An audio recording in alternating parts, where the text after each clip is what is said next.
All right. All right. Welcome to the August 9th meeting of the Planning Board. First, we'll take a roll call to introduce board members. Just say here and raise your hand when I call your name. Ellen? Here. Kate? Here. Phil? I'm here. And I'm Chris Paff. I'm here. Josh Ames is not with us this evening. So we are going to be moving with 4 of us tonight. This meeting is recorded by Westwood Media Center and broadcast live on local cable television, Comcast Channel 12 and Verizon Channel 42. Meetings are also live on the Westwood Media Center's YouTube channel. If you're interested in joining the meeting via Zoom, you can find the login directions in the Planning Board meeting notice that is posted to the calendar section of the town's webpage at www.townhall.westwood.ma.us. We'll begin the meeting with only the board members and staff unmuted and on video. As the chair recognizes individuals to speak, we will unmute them. Board members may choose to mute themselves when they're not speaking in order to minimize background noise. For applications, the chair will first invite the applicants to address the board and give a presentation summarizing what is being requested. Board members receive the application materials prior to the meeting and will have reviewed them. Board members may ask questions during and following the presentation. Staff and outside experts will provide comments to the board. If the issue involves a public hearing, the board will then proceed to the public comment portion of the public hearing and will restate the instructions. In this remote meeting format, residents and guests may participate in several ways. Attendees should raise their hand and wait to be unmuted and recognized to speak over the Zoom meeting application or from a telephone dial-up. We will be able to hear you but not see you. Additionally, comments may be submitted by email or regular mail prior to the meeting. When we come to that part of the meeting, I will remind everyone of the process. Following the public comment portion, the board will deliberate and make a decision or continue the hearing to a specific future date. All remote meetings require that votes be taken by roll call. When a motion and a second has been made, the chair will ask if there's any further discussion before proceeding to a roll call vote and will then restate the results of the vote. John, do we have any changes in tonight's agenda? No, we do not. Okay. Can you tell us what's first on tonight's agenda? First, we have a public hearing for consideration of a scenic road approval for the removal of a dead or dying tree within the public right of way along Canton Street near 170 Canton Street. And if you'd like me to, Chris, I can pull up the legal advertisement if you'd like to read that into the record. Sure. Can everyone see that? Yes. Yep, we can. So I need to read all of this or just the part that pertains to the Canton Street, the land affected? You can just read the body of it, I believe, from where it starts, the Westwood Tree Warden, and then ending, going to those 4 paragraphs, I think should suffice. All right. Okay. The Westwood Tree Warden will hold a remote public meeting in conjunction with the Westwood Planning Board on Tuesday, August 9th at 7 p.m. via Zoom, pursuant to Chapter 20 of the Acts of 2021, an act extending certain COVID-19 measures adopted during the state of emergency, signed into law by Governor Baker on June 16th, 2021, and including an extension until March 31st, 2023 of the remote meeting provisions of his March 12th, 2020 executive order. This public hearing will be conducted via remote means, revised July 19th, 2022. The application filed by the Town of Westwood Department of Public Works requests permission for the removal of limbs of a white oak tree located within the public right-of-way of Canton Street in front of 170 Canton Street for safety reasons. Application filed pursuant to Westwood Planning Board Scenic Road Rules and Regulations and Mass General Laws, Chapter 40, Section 15C, Scenic Roads Law. Land affected. Public right-of-way in front of 170 Canton Street, also known as Assessor's Map 25, Lot 63. The hearing notice will be placed on the tree proposed for limb removal. The meeting will be filmed live by Westwood Media Center, available for viewing on Comcast Channel 12 and Verizon Channel 42, and on Westwood Media Center's YouTube channel. Those wishing to participate should use Zoom following the instructions below or by going to zoom.us, clicking join meeting and entering the meeting webinar ID.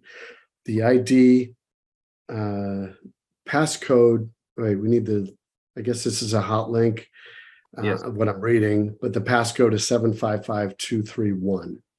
There's the web ID down a little farther. Can you scroll? Sure can. Webinar ID is 895-7752-9899. And again, the passcode 755231. Okay. Wow. So what you have before you tonight, we have Karen Skinner-Catrone online tonight to speak to this application. Your meeting packet contains the application from Brendan Ryan of the DPW requesting removal of limbs from a tree located within the town's right-of-way in front of the property known as 170 Canton Street. Also in the packet is detailed description from the conservation agent explaining the nature of the work and the reason for requesting the work. You will also find a map that depicts the location of the tree and photos of the tree in question. The limbs pose a potential safety hazard to the nearby power lines. And with that, Chris, I'll turn it back over to you for the presentation and discussion. All right. I think we're joined by Karen of our conservation department. Karen, I think you're muted? You're muted. Hello, everyone. Good evening, Karen. How are you? Good, thanks. How are you? Great. Thank you. John, can I just ask, do you have to record the meetings? You're muted. I believe our meetings Westwood are Media is recorded. recording the meeting. Yeah. All right. Do you have in your attendees Marissa, a woman named Marissa? Let me check. Yes, I do. Would you like me to move her over? Yeah, she's the owner of 170 Canton Street, and I think she might be interested. Okay, I in just this. moved her over. We'll give it a couple seconds.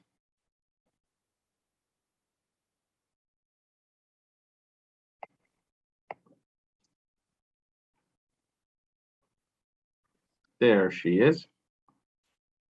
Also, could you put up the pictures of the tree on 170 Sure. Canton? Just give me a second to pull that up.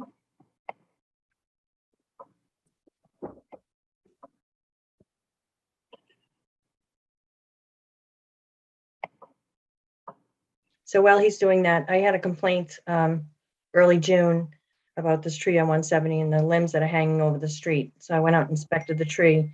The tree has a lot of damage to it. The main trunk at the top has been broken off. And Can everyone see that? Yes. so that's the limb in question. So the owner of 170 was concerned about the removal of just the limb and was concerned it may cause damage to the rest of the tree and it would fall on her property.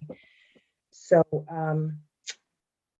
right now, I'm not sure if she's on mute or not, but I'd be interested to hear whether she wants it removed due to that the damage to the tree from the limb removal. I have. How are you, Marissa? I'm well, Karen. Thank you so much. I didn't mean to interrupt you if you were. I was just going to discuss the arborist coming out. I did have an arborist come out and take a look at the tree, and he agreed with my thoughts. The tree was pretty damaged. The removal of that limb could cause damage to the tree. It could cause fatality to the tree. So I think it's pretty much up to that neighbor if she wants us to remove the limb and monitor the tree, or just remove the tree. So, hi, everyone. I'm a tree lover. I'll just say that right out there. I hate to see any Marissa, tree sorry to interrupt. Can you identify yourself? Marissa Toronto, 170 Canton Street. Thank you. Okay, so tree lover, hate to see any tree come down, but I agree the tree is old and is compromised. Other, branches or smaller limbs have certainly come down. My concern is that if the one large limb is taken away that hangs over the street below the power line, that it's going to cause sort of an imbalance to the tree. The rest of the tree is then hanging into my yard. And then I'm also concerned that, the tree could then maybe become sick or susceptible to insect damage or, some other kind of decay. And then that would also cause the tree maybe to fall all the weight, onto our property. And, we have a car park down there, turn around, if the tree should fall in that direction, which is, it sounds like that's the direction that the arborist said it would fall in. We could have car damage. We could have people getting hurt. We could have the basketball hoop damaged, our brand new $20,000 driveway damaged. We have a light pole down there. So I just don't want the tree to be further compromised if just the limb is taken down. I mean, the tree looks healthy. I mean, you can see it's loaded with leaves, but I do understand the arborist said it's old and that it's in rough shape.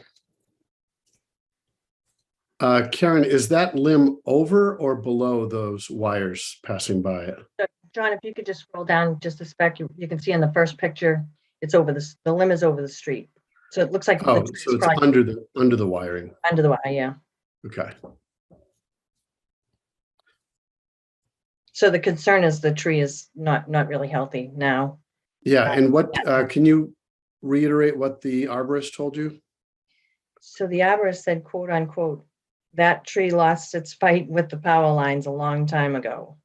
He said he recommended the tree come down, but if the resident wanted it to remain, we could take the limb and monitor it closely. So it was my original recommendation that the tree come down, but the resident expressed interest in keeping the tree.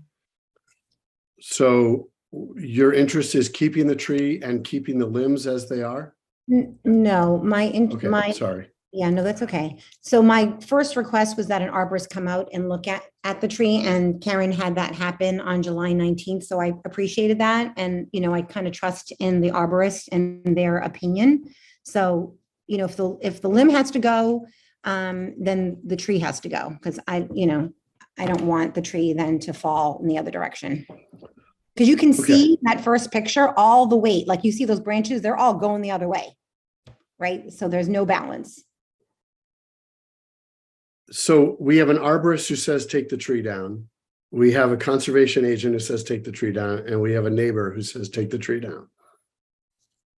That's your recommendation, right, Karen? That is my recommendation, yes. Okay.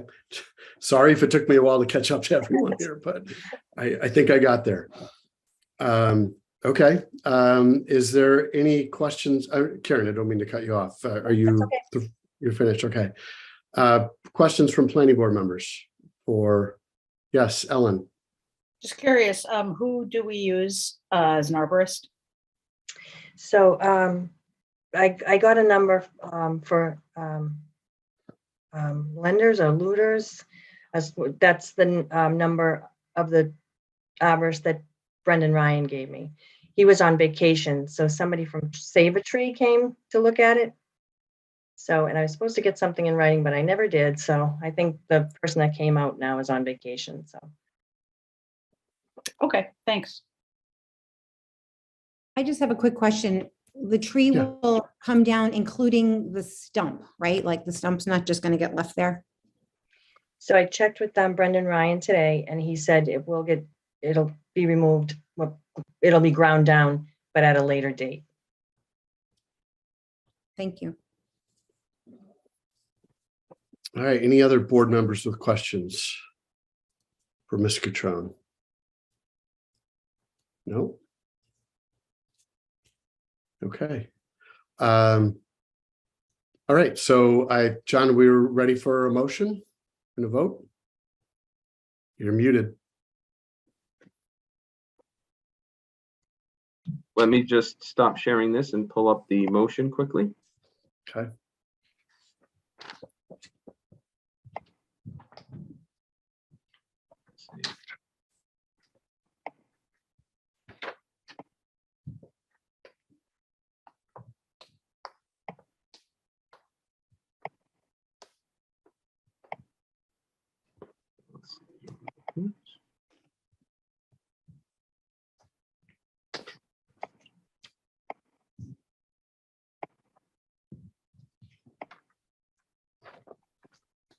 Okay, can everyone see that?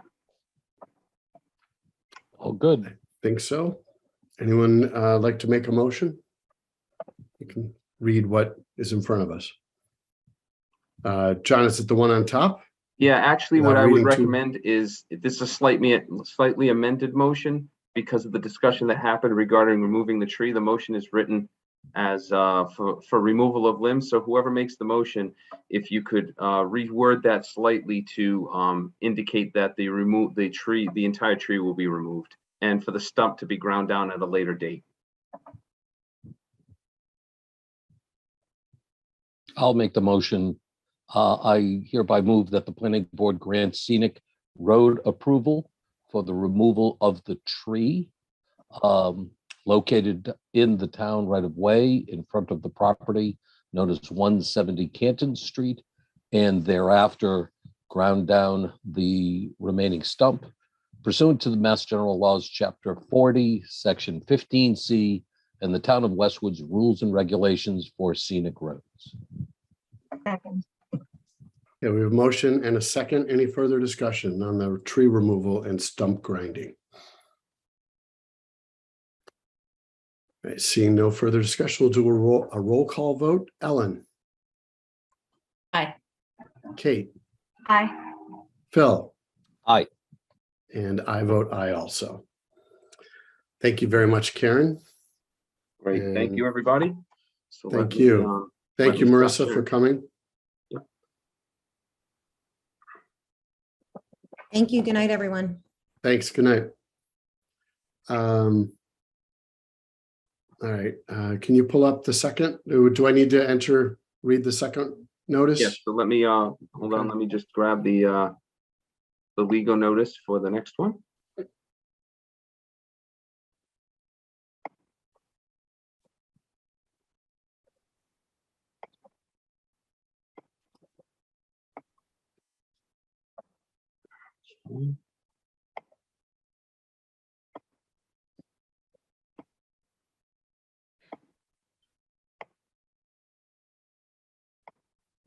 Hey, Chris, can you see that?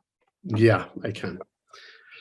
The application filed by the Town of Westwood Department of Public Works requests permission for the removal of a dead or dying 20-inch white oak tree located within the public right-of-way of Sandy Valley Road in front of 461 Sandy Valley Road for safety reasons. Application filed pursuant to Westwood Planning Board Scenic Road Rules and Regulations and Massachusetts General Laws, Chapter 40, Section 15C, Scenic Roads Law. Land affected, public right-of-way in front of 461 Sandy Valley Road, also known as Assessor's Map 15, Lot 10. The tree proposed for removal has been tagged with a ribbon, and a copy of the hearing notice has been placed on the tree. The meeting will be filmed live by Westwood Media Center, available for viewing on Comcast Channel 12 and Verizon Channel 42, and on Westwood Media Center's YouTube channel. Those wishing to participate should use Zoom by following the instructions below or by going to zoom.us, clicking on join meeting and entering the meeting webinar ID. The passcode is 755231 and the webinar ID is 895-7752-9899. Excellent. So this is a very similar application to the previous. Again, your meeting packet contains an application from Brendan Ryan of the DPW requesting the removal of a dead tree located within the town's right-of-way in front of the property known as 461 Sandy Valley Road. Also in your packets, detailed descriptions from the conservation agent explaining the nature of the work and the reason for requesting the work. You'll also find a map that depicts the location of the tree and photos of the tree in question. The tree is requested for removal because it is dead and causes a potential public safety hazard. And Okay. let me pull up the pictures.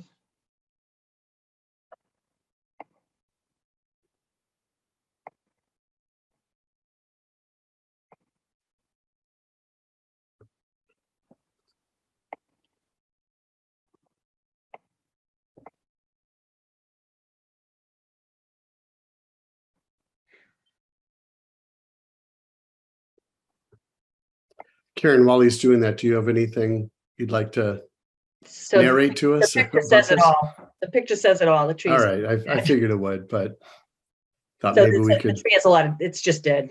There's no leaves on it at all. I apologize. My computer's being slow in pulling up the photos. Try this again. So basically, I got a complaint from one of the residents in the neighborhood that the tree was dead. I went out and looked at it, and clearly it's dead. So There we go. Can you all see that? yes. The tree has clearly seen better days.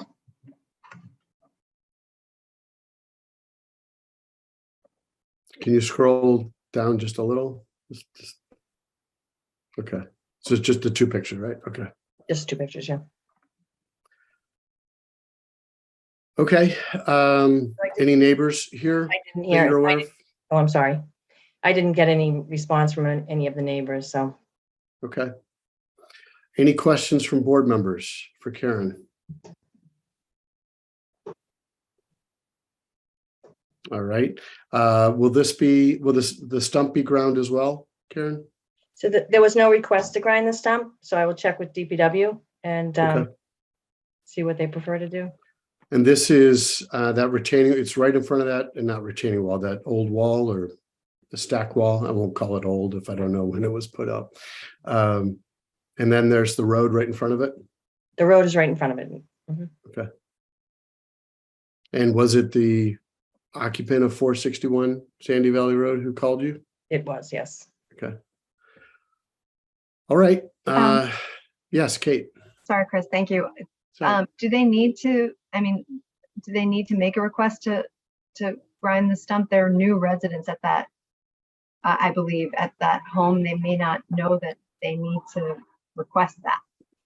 So I can get in touch with them and see what they prefer to do and discuss that with Public Works. So it actually wasn't that resident. It was the one across the street that brought this to my attention.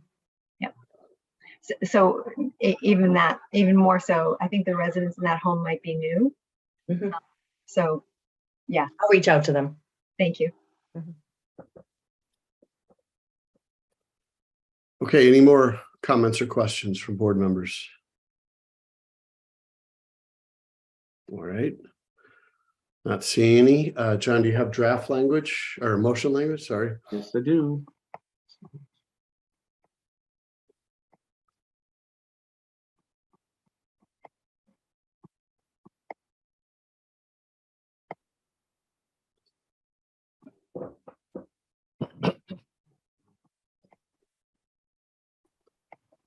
No amendments needed to this for this? No, this one is as is.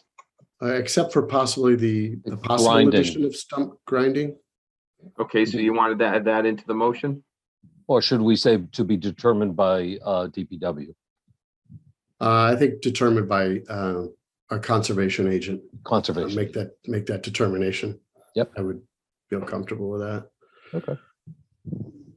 So how would you like to add that in? Scenic road approval for the removal of the hazardous tree and subsequent and future grinding of the stump? To be determined by Yeah, the conservation agent.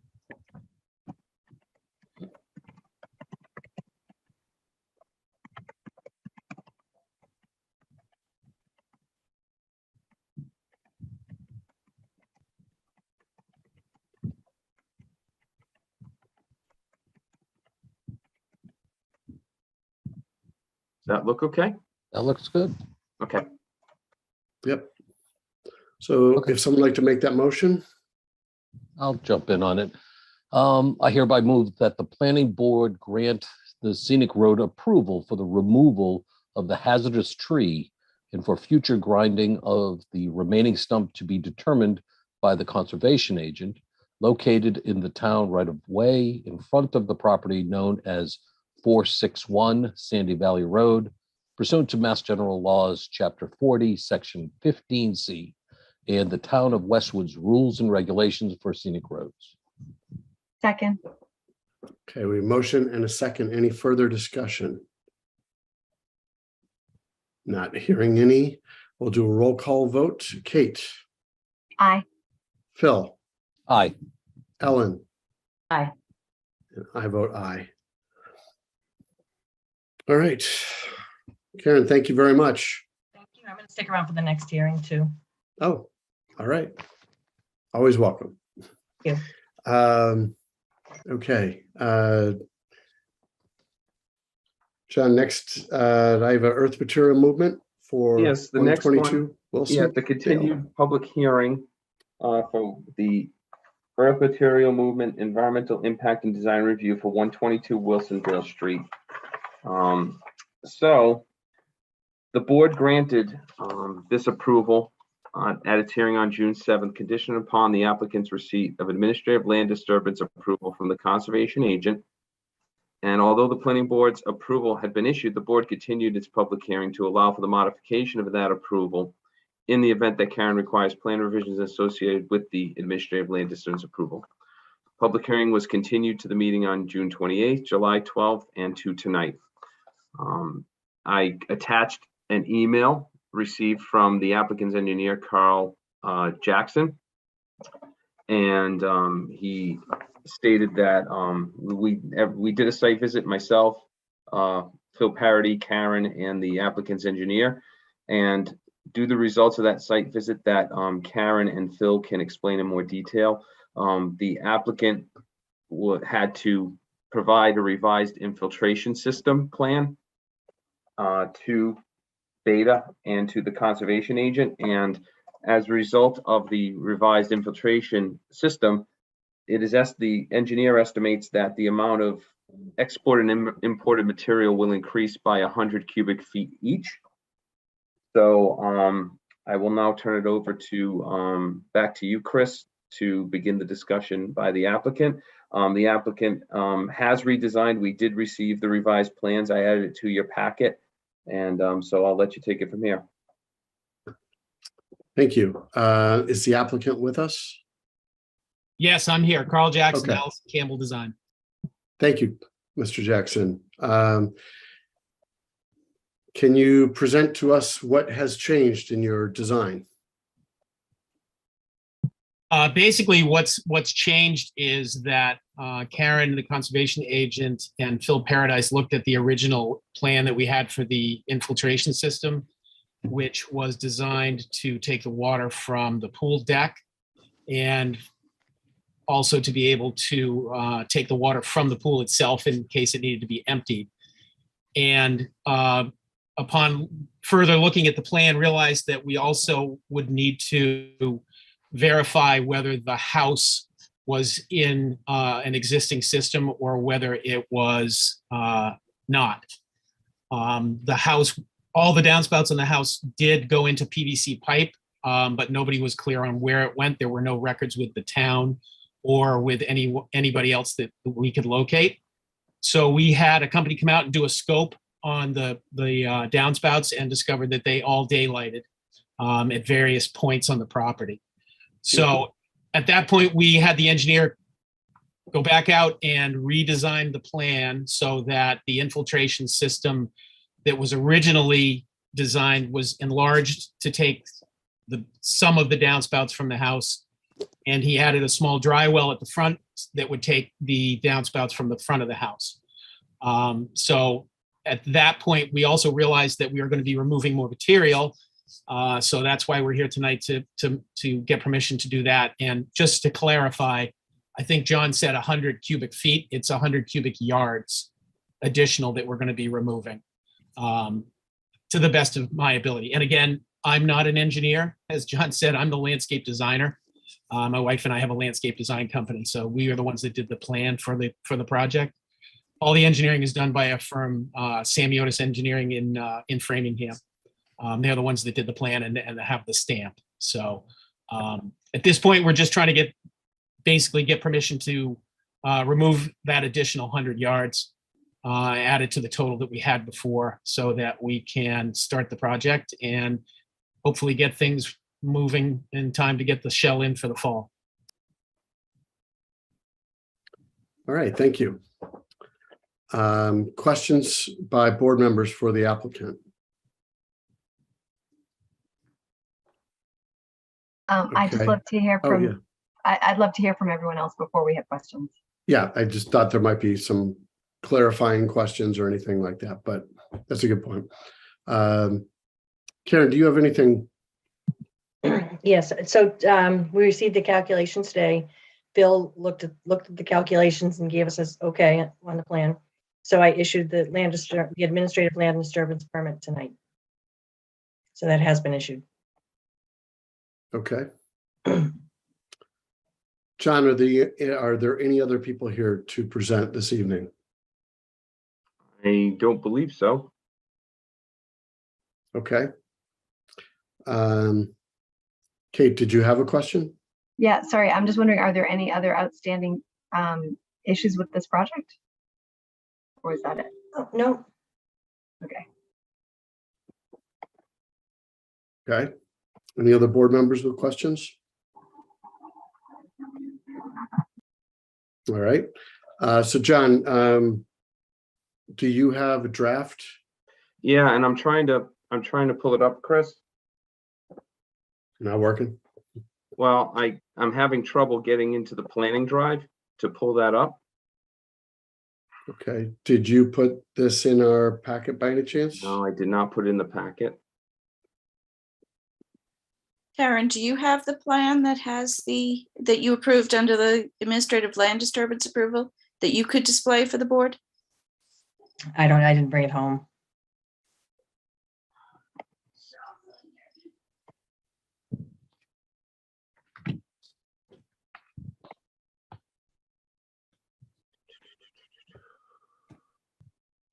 John, do you have the ability to pull up the original that was submitted whatever it was, 3 weeks ago? The original decision? The original plan. Oh yeah, hold on. Let me do that. Carl, could you bring up that plan? I'm not sure I know how to do that. I Hold on. apologize. Hold on. I'm in the portal. I'm sorry, are we looking for the revised drainage plan? Yes, so Yeah, the board would I need to see see that. the revised plan. Yeah, I've got it. Call Hold that on. up. It's in the packet. Yeah, hold on. I think we Oh, were I looking didn't know for the that's what we're motion. looking. Yeah, that's what I thought. Yeah, The I thought we were motion, looking yes, for I the could motion. pull up the motion, but I do have a draft revised decision, but unfortunately I can't get in. It's not letting me into the planning drive to pull that up. I think the board just needs to confirm that the plan that you're approving is the same plan that Okay. Karen approved for the administrative land disturbance approval. So you need to display that plan so Karen can Okay. confirm that that's the one she issued her decision Okay. on today. Gotcha. Okay. Thank you, Nora. Can everyone see that? Yes. Can Yep.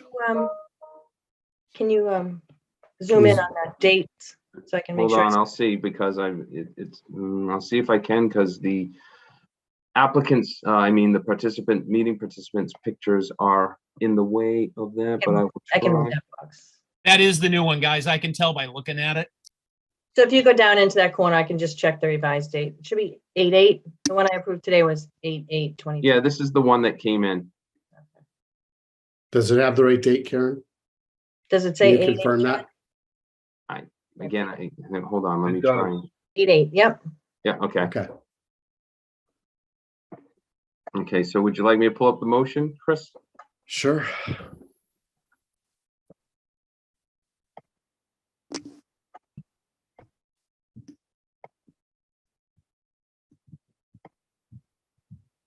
Okay, so. All right, so the motion will have to be revised to decision dated August 9th. Pursuant to the plan, so I guess this would be worded.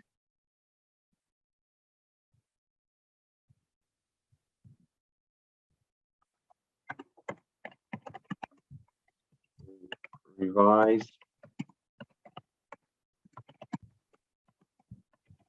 Dated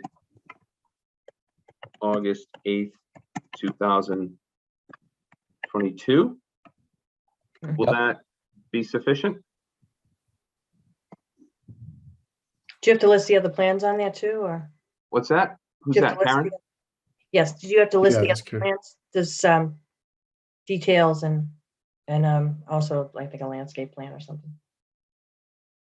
I think the motion can simply reference the revised date of the plan and say that the board is amending its decision, previously issued decision, to replace the plan in that decision with the plan revised through August 8th. And also that the approval would have the same conditions of the previous approval. Okay, so, so And we how'd should that be include worded, waivers. Nora? Is the way it's worded sufficient with just adding on with all waivers and conditions of approval? I would say all requests. What's are that? all requested. Do you know the waivers. date? Can you reference the date of the original approval so that you're saying Yes, that it was, yes, it was, yep, it was June 7th.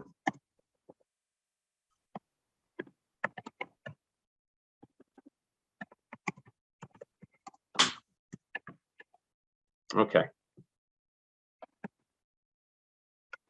That should be.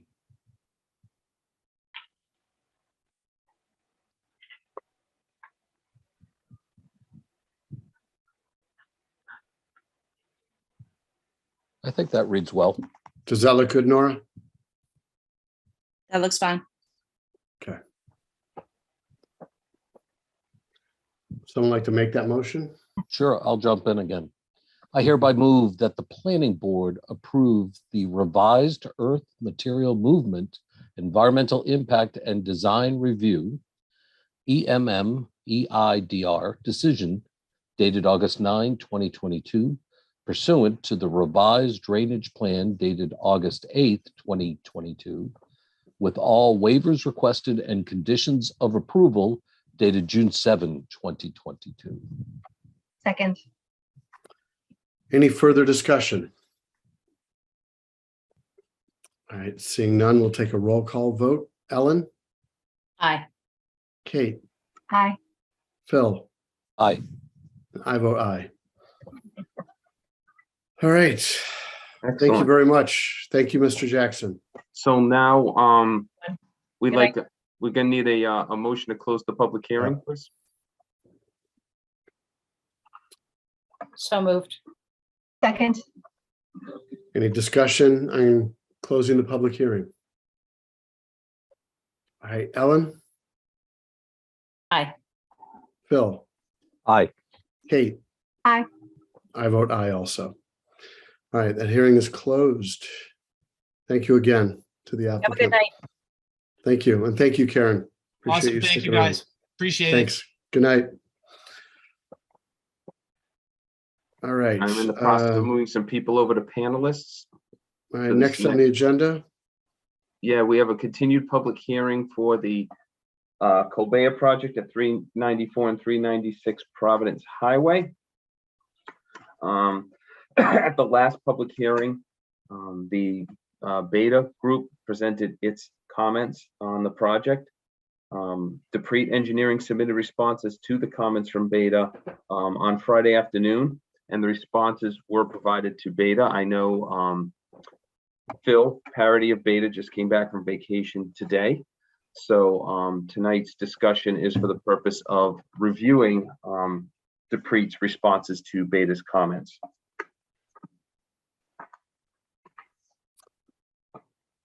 okay, so is Deprete here? Someone from, Yeah. Yes. Hi, Okay. Mr. Chair, Mike Brown on behalf of Colby. I was wondering before we begin, if you could move over a couple of more, couple of additional members to panelists. Who else do you need, Greg? Michael who else? Gazdaco and Larry Coburn. Okay.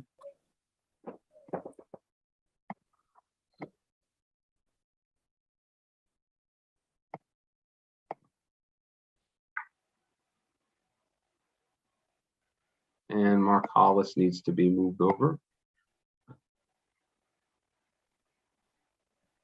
Hold on, waiting for Mark.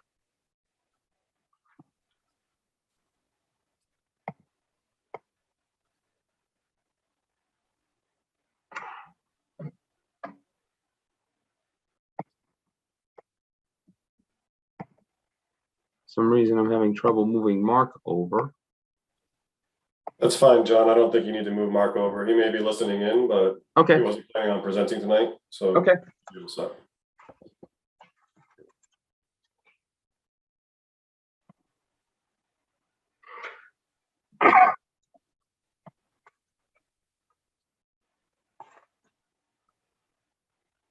Okay, so everyone's moved over who needs to be moved over.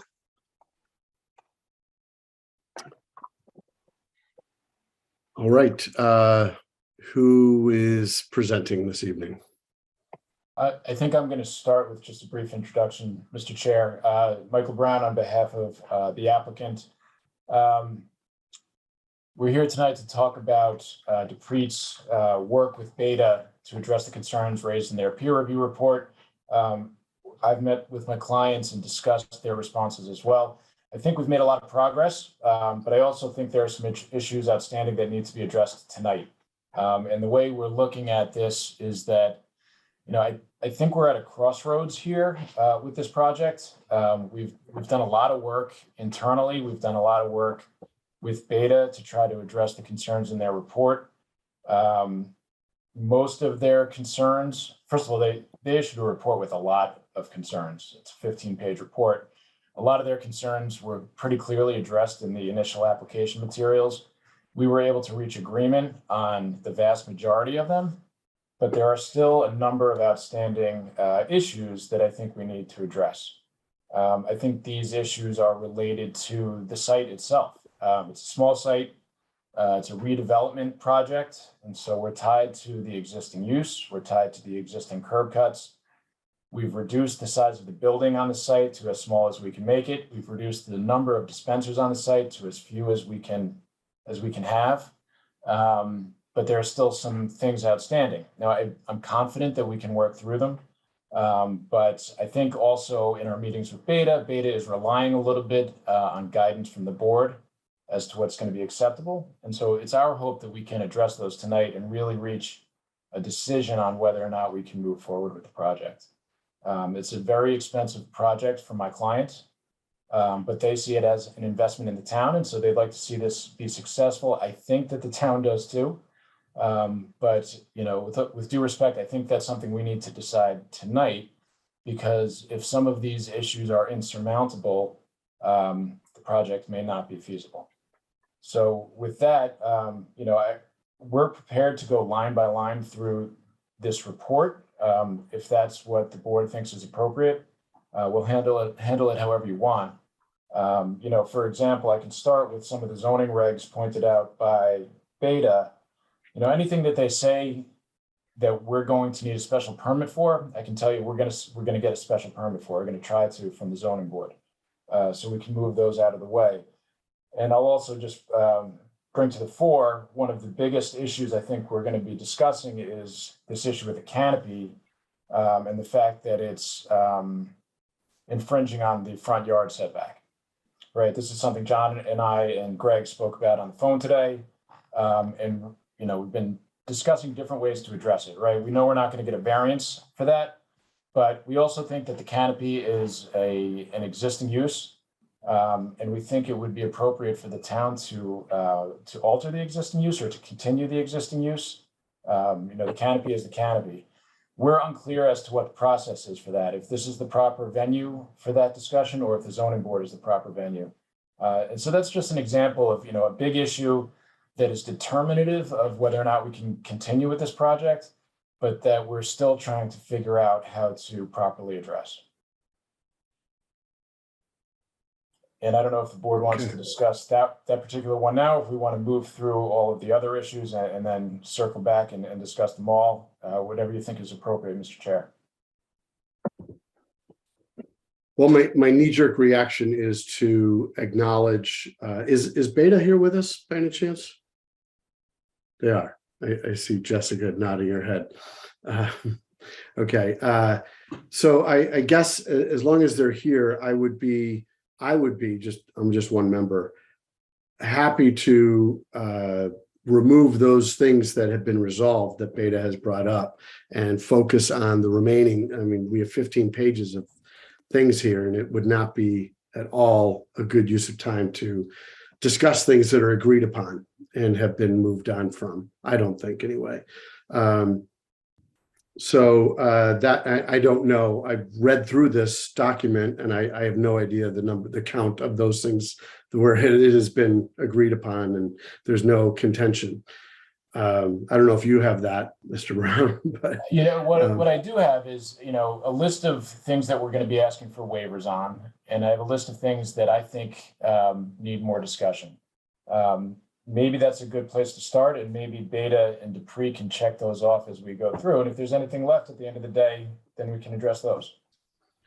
Okay, yeah, Beta would not obviously be sounding off on the waivers. So that is up to us to decide. Yeah, I mean, signing off, discussing whether or not to approve a waiver, but just including, I just mean if there are any issues left over after we discuss these, if Beta has anything else that they think is a sticking point, then we should address them then. Yeah, why don't we take that approach and we'll see how we move through this list. So you said you do have a list of. I do. And so I have a list, for example, of things that we think we need special permits for. And those are the uses as a motor vehicle light service, for the drive-through, and for the signage. And those are things that are going to be the subject of our zoning board application once we get approval from this board. I think the biggest issue that we need to discuss is this canopy in the front yard setback. So I'd like to address that first if possible. I think our position on it. There's no way we can have this canopy and not infringe on the setback. And so what our proposal is to have the existing use altered so that it can be reused on this proposal. All right. Mr. Chair, could I just speak to that for a second? This Sure. is a matter that was discussed with the building commissioner. It must have been 2 weeks ago. And he did not have any concern. He did not see the canopy as a structure being in the front yard, but said even if that was the concern, he would be willing to see that go to the zoning board of appeals, and he'd recommend in favor of a special permit for alteration. Can I just get an understanding, because we're kind of flailing all over the place. Is the canopy being opposed? Is Beta taking a position or not on the canopy? Because you're withdrawing the point which is in your paperwork regarding a variance. I'm just trying to summarize the dispute. I understand. If you read on the first page of I see it. Beta's report, number 3 in zoning regulations, they Yep. call it out. The comment that was made in discussions previously was that a variance is likely unobtainable. So I spoke to the building commissioner and he confirmed that a variance would not be the appropriate route in any case, that what you would be looking for is a special permit for an alteration of a pre-existing non-conforming use. The canopy itself, I'm sorry, pre-existing non-conforming structure. So you're replacing an existing canopy with a new canopy, both of which fall in the front yard. It's very similar to the mobile station on High Street that the board has already approved. There's a canopy there now. There's an extension of the canopy that's going forward. It was not an issue. There was no variance required for that. Nora, is the reason we're calling this a front yard because of the current zoning, and would that change once the zoning change was changed? It's a highway business, isn't it? Yes, so it would fall under the setback requirements for highway business, but in any instance, it exists already. The fact that you change the zone, the fact that you replace the old canopy with a new one, it does not require a variance. It just requires a special permit. And I believe there are clear grounds for a special permit. I don't think it'll be an issue if the applicants simply apply to the zoning board for yet another special permit. Nora, is this a continuation? This hearing is a continuation. Is that? No, but the canopy itself.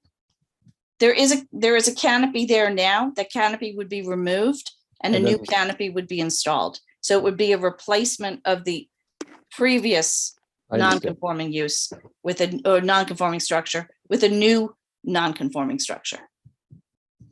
Okay, I really don't think that's an issue. And if the planning board has design concerns about where the canopy is located, you take that up under your EIDR, but understand that the zoning board has the right and the ability to grant a special permit, assuming the board is happy with the design.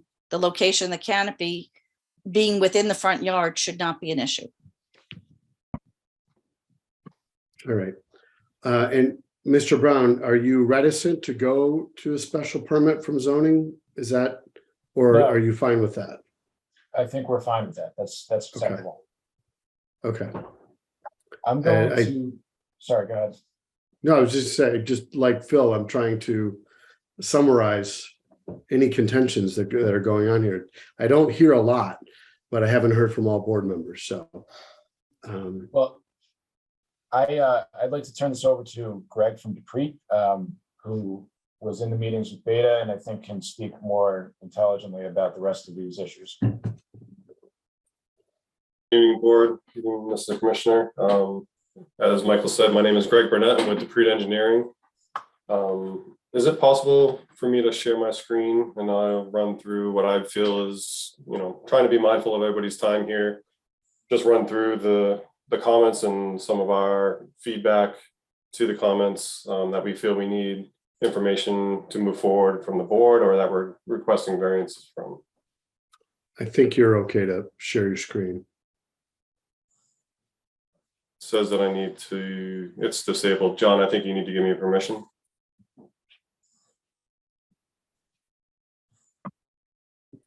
Or you may have to do something in settings, or is it a permission from? Share screen, hold on. Oh, okay, yeah, here we go. There you go, Greg, you should be all set.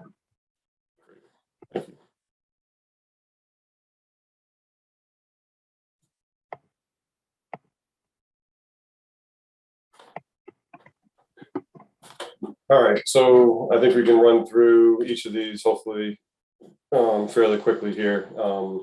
We spoke about number 3, and obviously we'll be going to the ZBA for that. Number 4, we're talking about the northern limits of the site, like the proposed driveway sticks out past the property corner. It's a little bit of a funky angle at the property corner, so I understand the comment or the concern. As you can see here, this blue line is the property edge. So this corner, technically the curb cut extension should fall within this, this limit. As you can see, we're over the limit. This is a pre-existing condition. You can see the existing curb cut that comes out now. We don't feel like this is a big issue. It's abutting town-owned land that's wetland and kind of a natural resource area. We don't see any development potential for the adjacent property.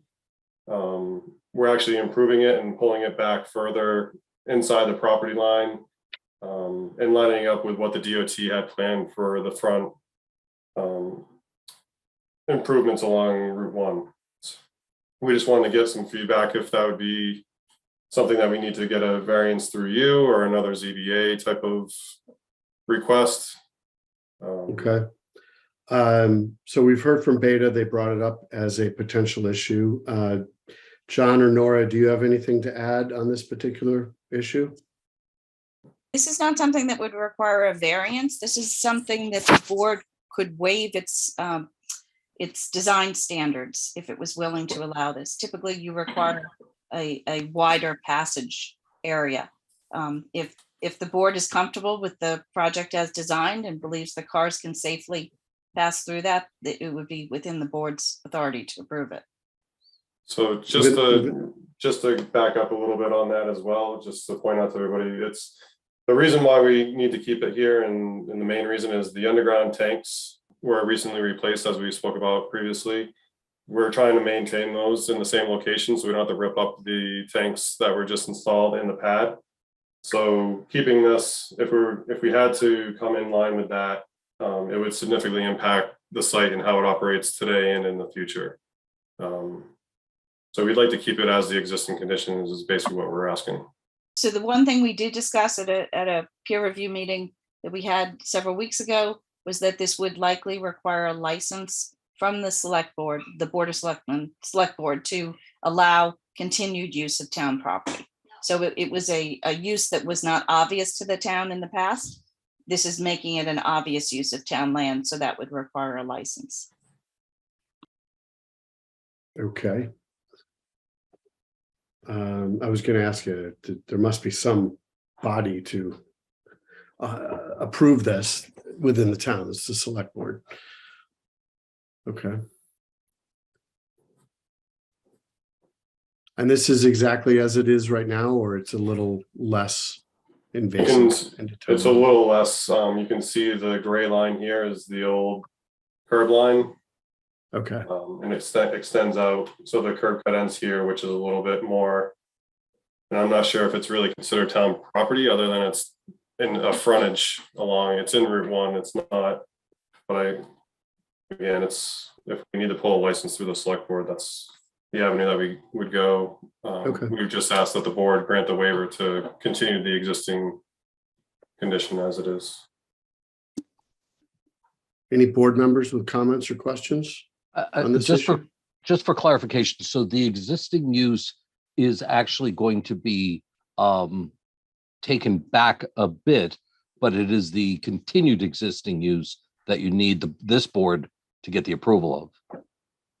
Correct. We're modifying this corner here, Right. To bring it back as much as we can without impacting the overall design of the site. And yes, you're maintaining the correct. tanks where they are. Correct. Okay, I got it. Any other comments or questions from the board on this item number 4? I think Okay. my question, Oh, yeah, sorry, go I ahead. think my question is a process question more for Nora. Like, can we do anything tonight with this, or do we need to wait and see what the select board will do? What is next? So when the board is ready to approve the project, if you're happy with the plans, you can approve it subject to, with the condition that requires a license from the Board of Selectmen, Select Board, I'm sorry. And if the Select Board is unwilling to issue a license, then they would have to come back to you and revise their plan. I don't think that's a likely case. In other instances like this, the Select Board has allowed licenses for the use of their land, especially in a case where it was a pre-existing condition. That's what this is here. And since it is a safer condition for the turning movement to come across the town land, I would expect the Select Board would be receptive to that. But if for some reason they're not, then they could come back to this board for a modification of the approval. Thank you. You're welcome. Okay, before we move on, any other questions or comments? I'm good on number 4. Okay. All right, I don't hear any further comments, but we can obviously always come back if something pops into your head. Okay. We'll move on from the applicant. We'll move on. So number 5 under the general regulations, we're asking for a waiver from this requirement. The bidder has asked for the information on anticipated noise levels. We don't see that it's really pertinent to go out there and do a full sound study on an existing gas station. That's the same number of pumps moving forward. It's on a commercial route. We feel like the noise level from Route 1 is louder than what any use, proposed use is going to be. So we were just asking that we could forego that sound study, seeing how we're also abutted by all commercial uses. There's no residential use, indirect contact to this property. So Okay. just Sure. hoping that we get information on that. So we have Beta's comment. John or Nora, anything to add on this issue? Nothing. Okay. Any comments or questions from board members on item number 5? All So right. the issue is that just one quick question, Chris, if I Yeah. could. The Yeah. issue is just getting whether or not you want to do the noise study, essentially, because otherwise it's essentially a comparable existing level of noise that's anticipated. Is that right? Correct. We feel it's going to be the same noise level, and it'd be similar to the one that's operating across the street, just up the street. So we don't feel like it's a detrimental impact to any of the abutters or surrounding neighbors. So that's up to the board to decide if they're to grant that waiver of the Right. the noise level measurement and study. Okay, any other comments from board members? Okay, I don't see any. All right, Move on. I will skip through these next comments because we feel like we're in agreement, or it's something that we submitted in part of the, for instance, number 8, we did provide photos in the original application. So I'm not sure if they just didn't get distributed to Beta for their review. There was a few things throughout the comment letter that we feel like we had supplied the information and it just didn't get brought to their attention or submitted to them. So we'll skip over them and hopefully we can get that on the next peer review taken off and they can review what they need to. One of the other waiver requests was a waiver to provide the required presentation model.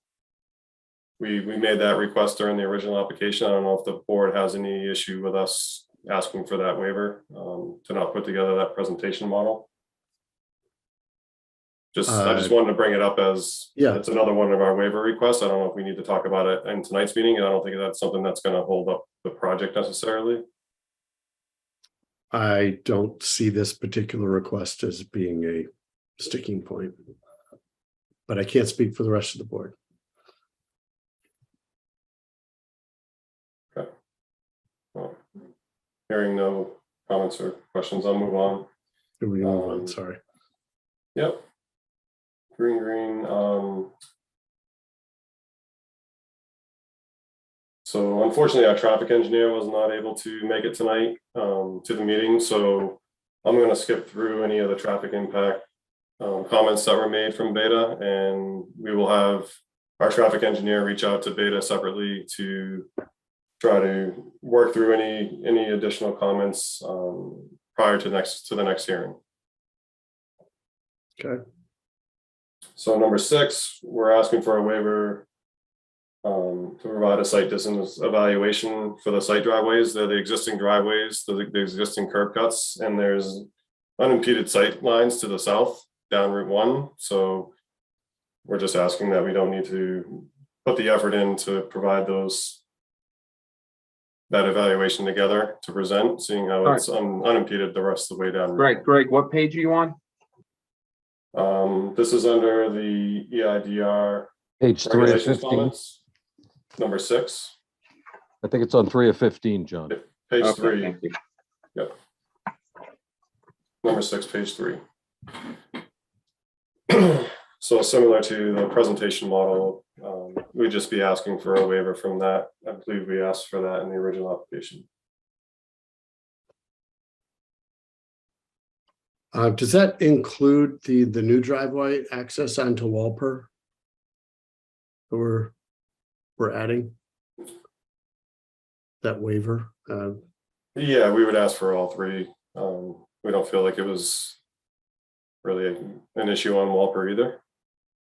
Okay, just wanted to be clear. Isn't Walper new though?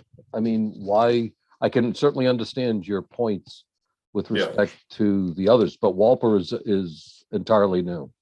Okay, we can certainly show that in our next submittal. We can show a sight line diagram coming off of Walper. I think that would be helpful. Okay.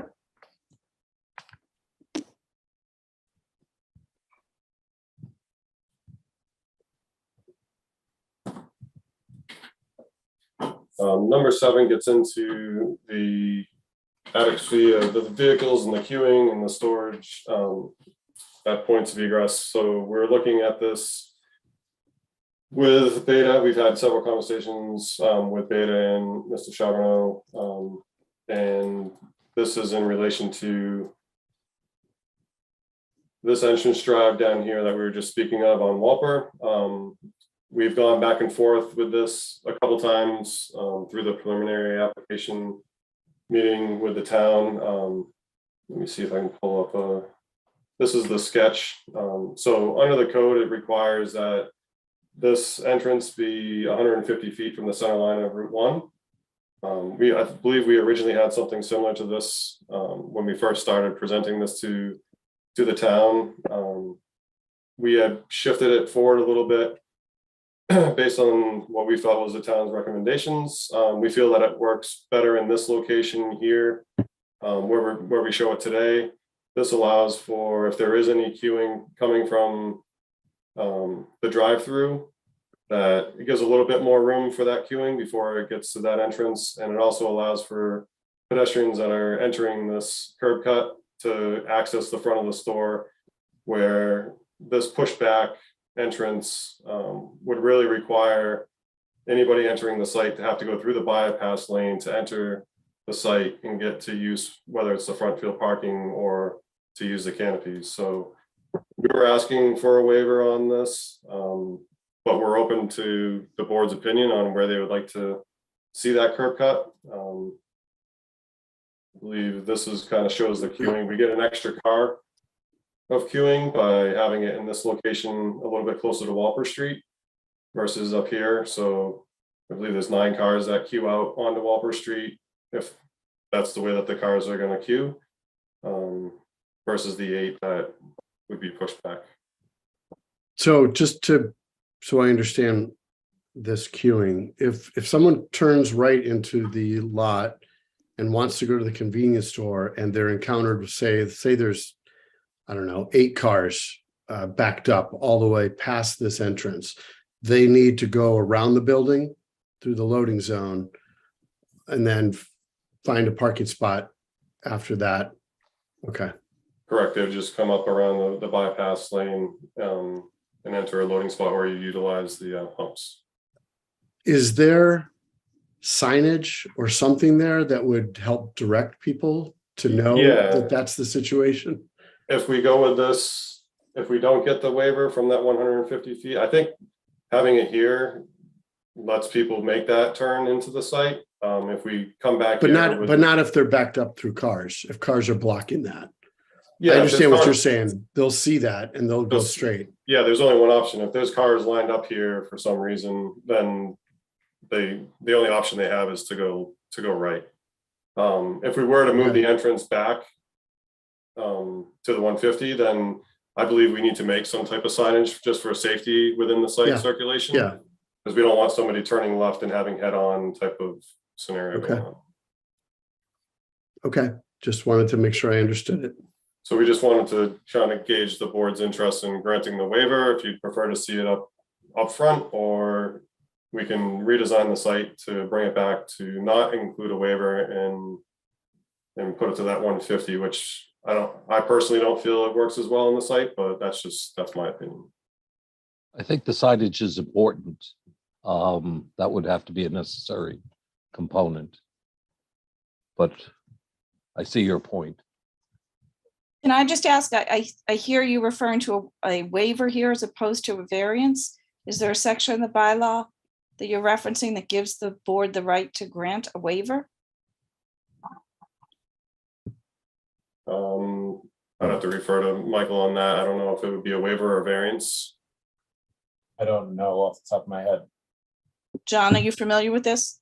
No, I am not. Unfortunately, I don't have the bylaws with me. I'm not 100% sure whether it would be a variance or a waiver. So I believe you're referring to section 6.1.25, is that correct? Driveways that say no access or egress point to a parking area shall be closer than 150 feet to the center line of an intersecting street. The Correct. which shall be no more than a total of 2 access and 2 egress points to any one parking area. If that's the section you're referring to, that is a section of the zoning bylaw that the planning board has no right to waive. That would require a variance from the zoning board of appeals. ZBA. That would take it off the table for us. Correct. So the planning board would still be looking to approve the plan, but it would be with a condition that you receive a waiver of this requirement from the zoning board of appeals. Now, since what you're looking at here is creating a new driveway, I think it would be very difficult for you to establish hardship or uniqueness of the property that justified the granting of that waiver. So I don't think this is something that you're likely to see a waiver from the zoning board for.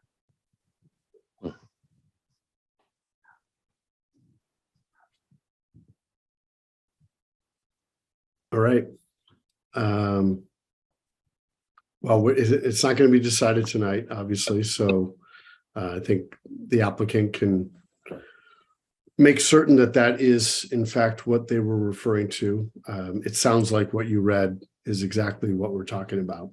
So I believe my gut is your assessment was right, Nora, but I think we'll do some more research and just make sure that that is the case, that this decision lies with the Zoning Board of Appeals, not with the Planning Board.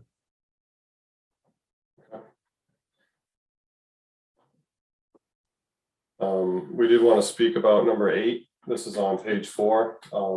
Beta made a comment about the traffic assessment did not outline any proposed monetary contributions for offsite improvements and mitigation.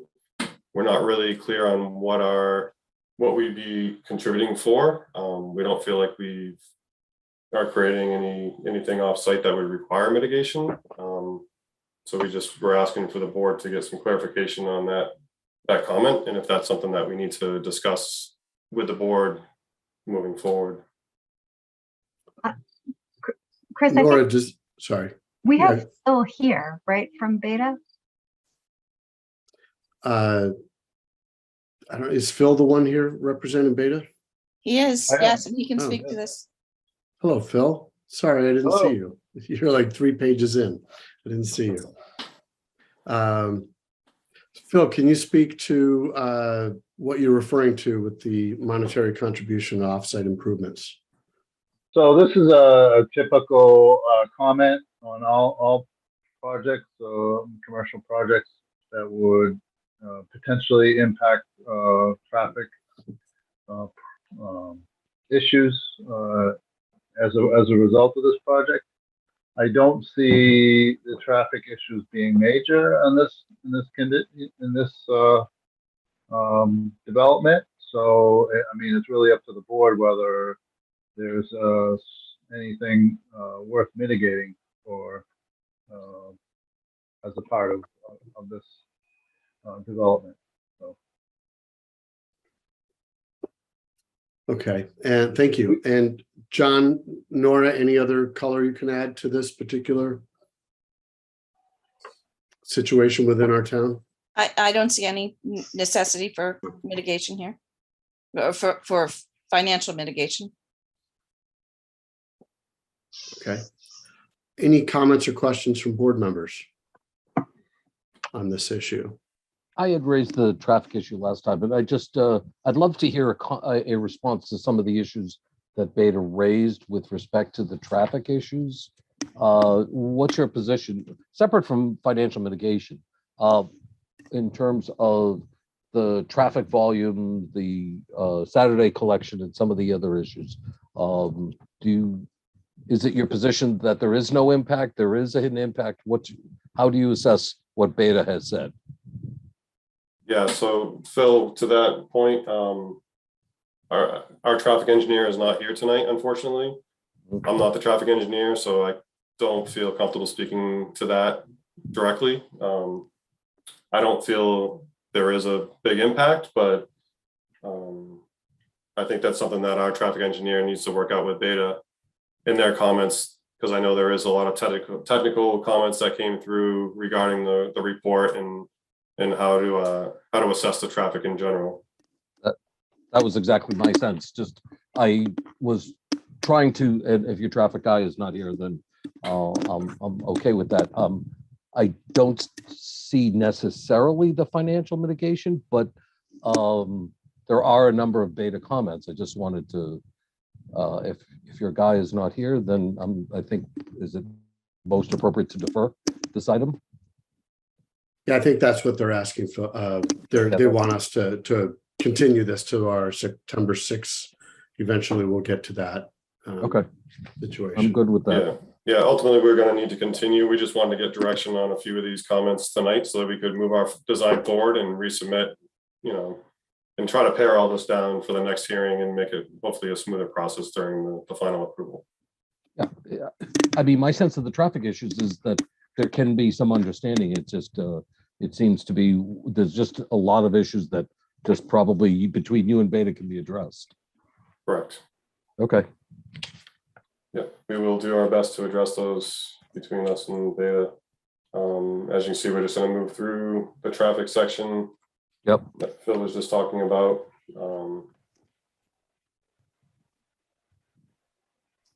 We talked about Walper Street already, the queuing over there. I don't think we need to talk about the fuel delivery as much. I think we show that as an exhibit. We show how the deliveries will be made. Where is it?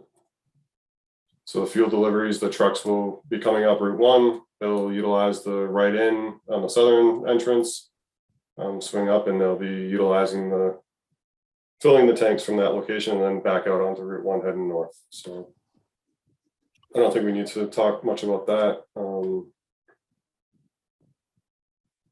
We acknowledge, like Beta made a comment, that we're in excess of 5% or 5% exceeds the required number of spaces.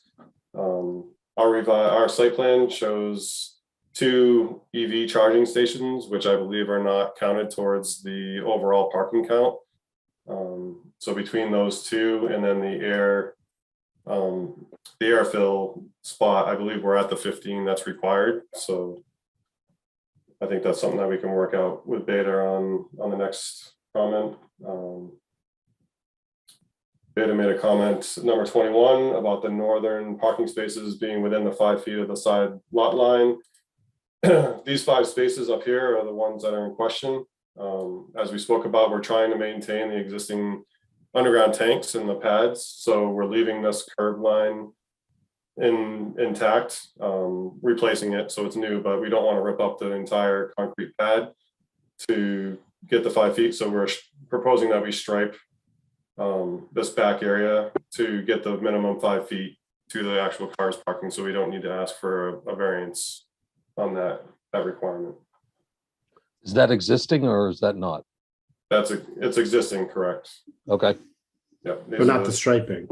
The striping is going to be new to pull it back. So it's a non-conforming now. We will actually make it conforming by just striping the area to pull the parking back the 5 feet away from the property line.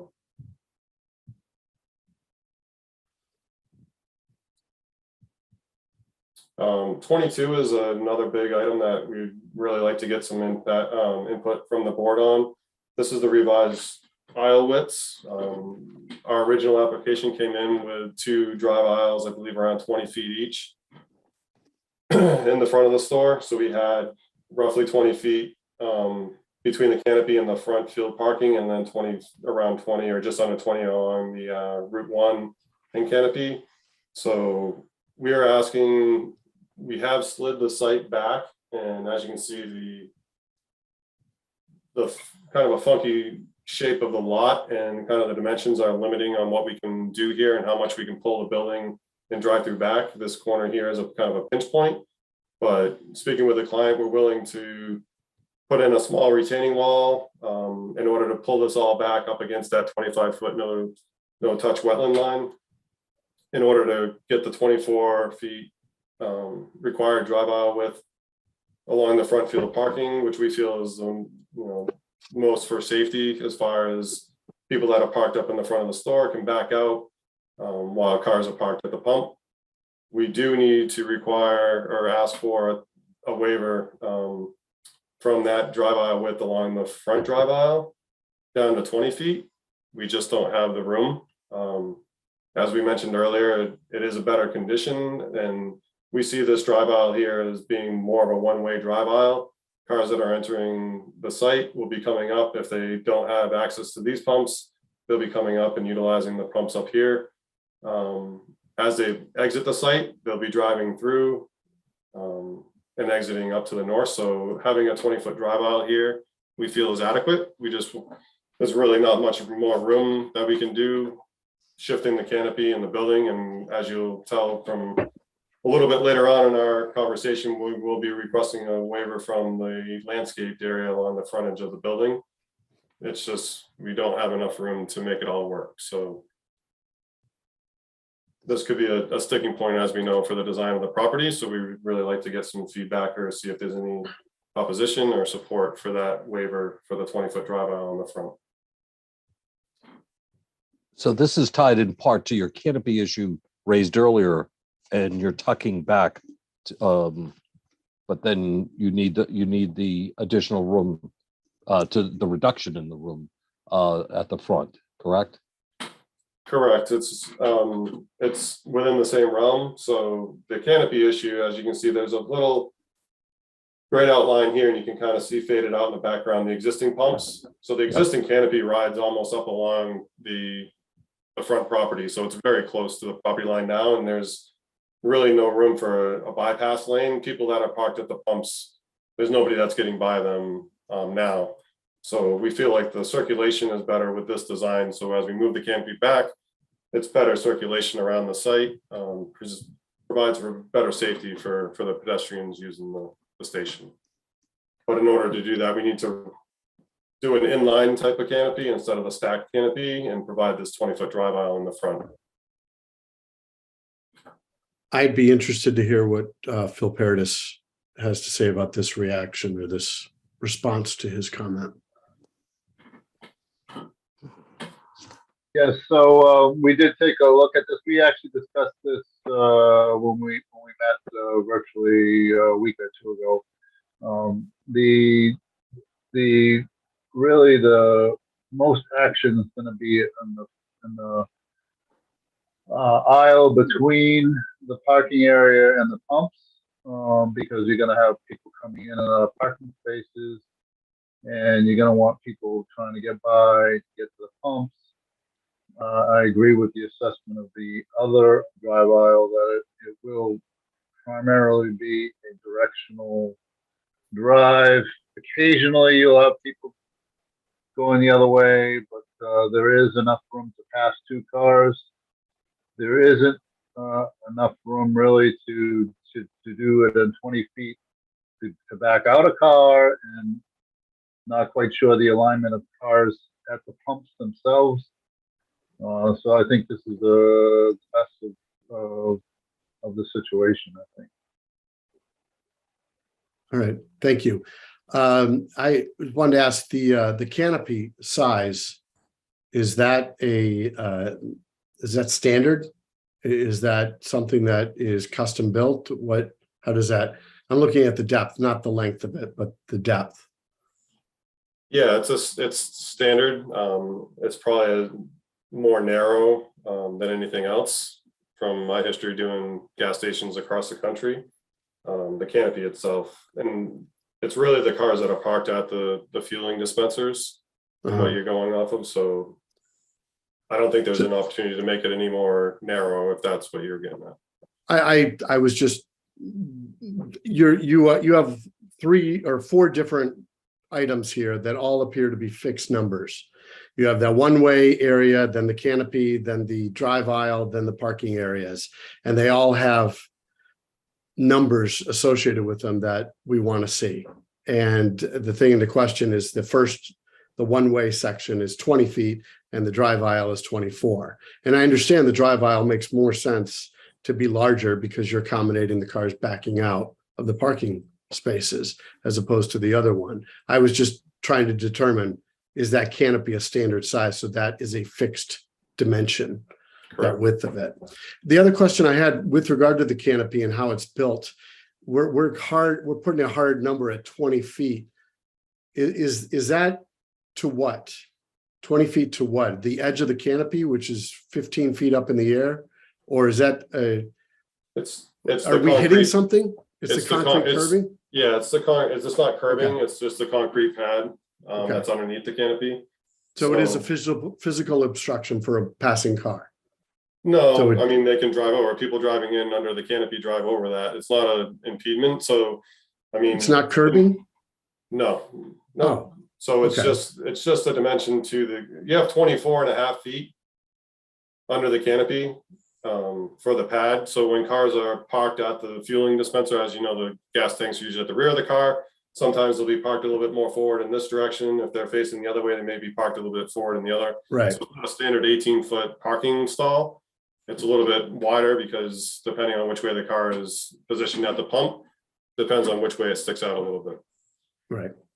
So Okay. there, most of the time, yes, there would be more than 20 feet of room to access through there unless there's a car parked at one of the stations. Right. Okay. So if a car is parked, how much additional room from the 20 is there? If a car is parked facing there'll be more room if it's facing the canopy, the building. Right. There'll be more on the backside. If it's facing Route 1, if it comes into the site and parks facing Route 1, there'll be probably pretty close to the 20.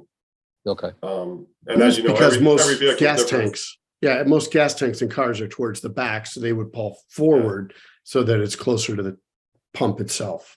Correct. And it really, every driver is different. Some people pull way forward, some people pull back, but that's why it's standard for that 24.5 feet. And that's why we dimensioned it to that Okay. canopy size. If I could just comment, one of the reasons when we had a peer review meeting on this, we asked for an increase in the backup lane for the parking spaces to 24 feet, is that it's much more difficult for cars backing into cars that are at the drive aisle than it ever would be for cars that are moving through the 20-foot aisle that's in front. So that whether the cars are going in one direction or in opposite directions, they're moving forward. So it's easier for the driver to navigate the narrow width. Whereas if the car is backing out of the parking space in front of the store, it's much more difficult for the driver to back up in a narrow space. So maintaining the 24-foot of backup space is more significant to ensuring a safe vehicular circulation pattern around this than having the narrow lane in the drive aisle. All right. Thank you, Nora. That was helpful. Thank you, Norm. Any other comments or questions from board members on this particular item? Yeah, forgive me if this was already covered, but on what's currently being proposed as the 20-foot side, is that going to be marked as a one-way aisle or no? No, 24 they'd both be two-way traffic. Okay. Yeah, the more we're talking about this particular site, the more I am seeing that signage is going to be very important to help people navigate. There are some nuances to this site that I don't think are user-friendly or intuitive to a driver. So I just think moving forward, we need to be mindful of the driver experience and wayfinding signs and getting to where they want to go. Yep, and Beta did make comment to that in their peer review, and we will address that. We responded that we will add the signage. Now that we're getting feedback from you on which way we'll be going with the entrance on Walper, everything else, we can now design and implement the signage that's correct. One in particular that I was just thinking through in my head, if you can scroll up just a little bit. So if you are somebody who has to use that loading, the right lane around the building, and you want to take a left to get to the parking area, you are taking a left across a possible exiting car that just came through the drive-through. Correct. There is stop signs, so these are stop signs, but it's not it's not a movement that drivers are accustomed to. Someone who has the right of way there. If you arrive at the stop sign at the same time and one wants to go left and one wants to go straight or veer right to go out, that's something that's I would think about as I'm looking at this as a design feature. So the one with the coffee always has the right of way, Chris. The hot coffee. All right. Well, anyway, I just wanted to make that comment. I agree on the signage. That's a big point. Yeah, Okay. And just to follow up on that, if we would like them just to consider, I think it's not necessary for me, but if we would like that proposed 20-foot side to be treated as a one-way, possibly we would consider making it a one-way.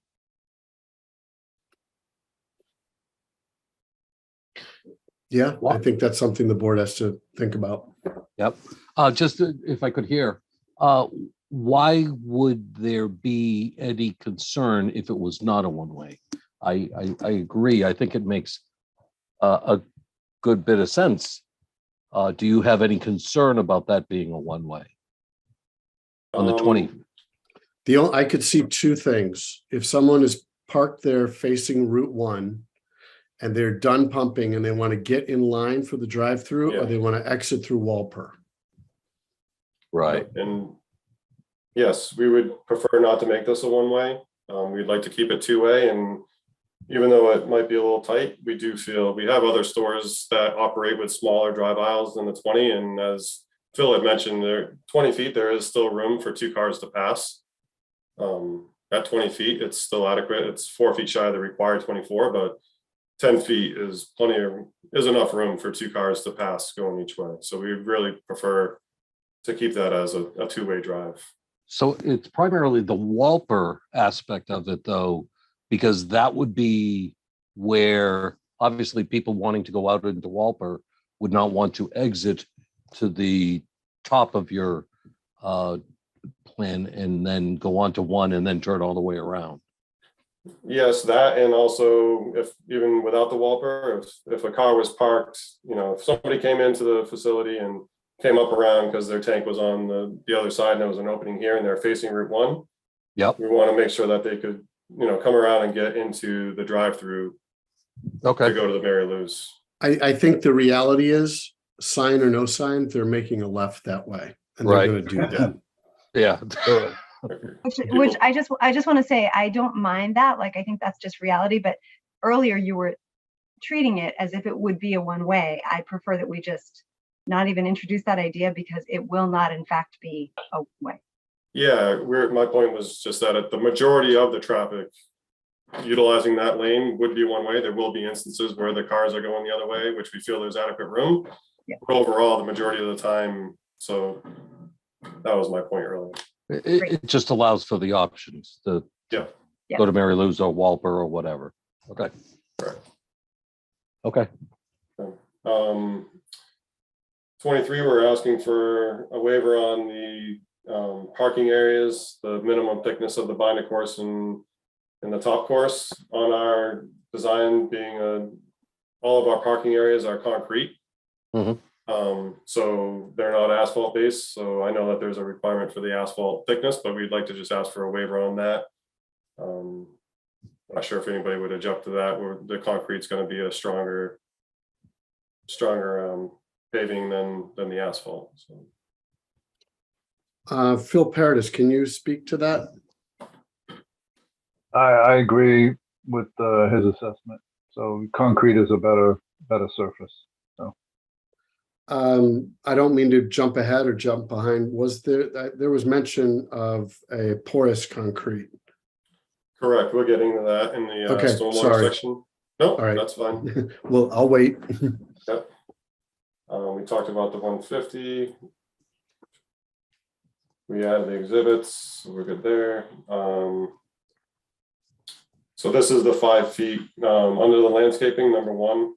Mhm. This is the waiver that we're asking. That requires a 5-foot foundation landscaping along the frontage. We just don't.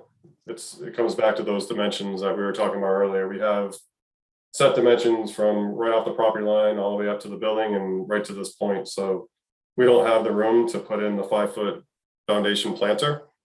There will be sidewalk along here. That's what we're at. So we're going to be asking for a waiver from that requirement. Do you know how wide that sidewalk is? It's 6.5 feet at the front of the door, which we need for ADA and everything else. We want to have more room at the front for when the doors swing open. What So about it the two varies, as you can edges? see. Yeah. When it bumps out at the very end of the building, you still have plenty of room to get through. But the max distance is 6.5 feet. So that bump out is how far? I believe it's around 5 feet.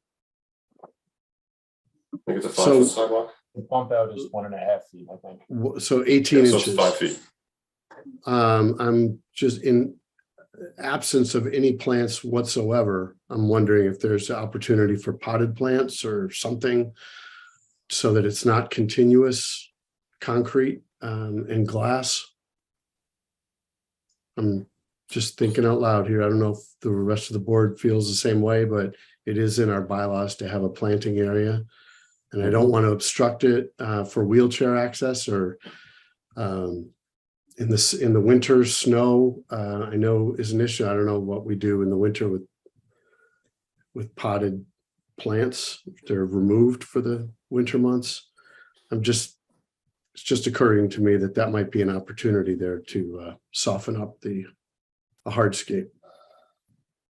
Would you consider a green screen? That wouldn't take more than 18 inches.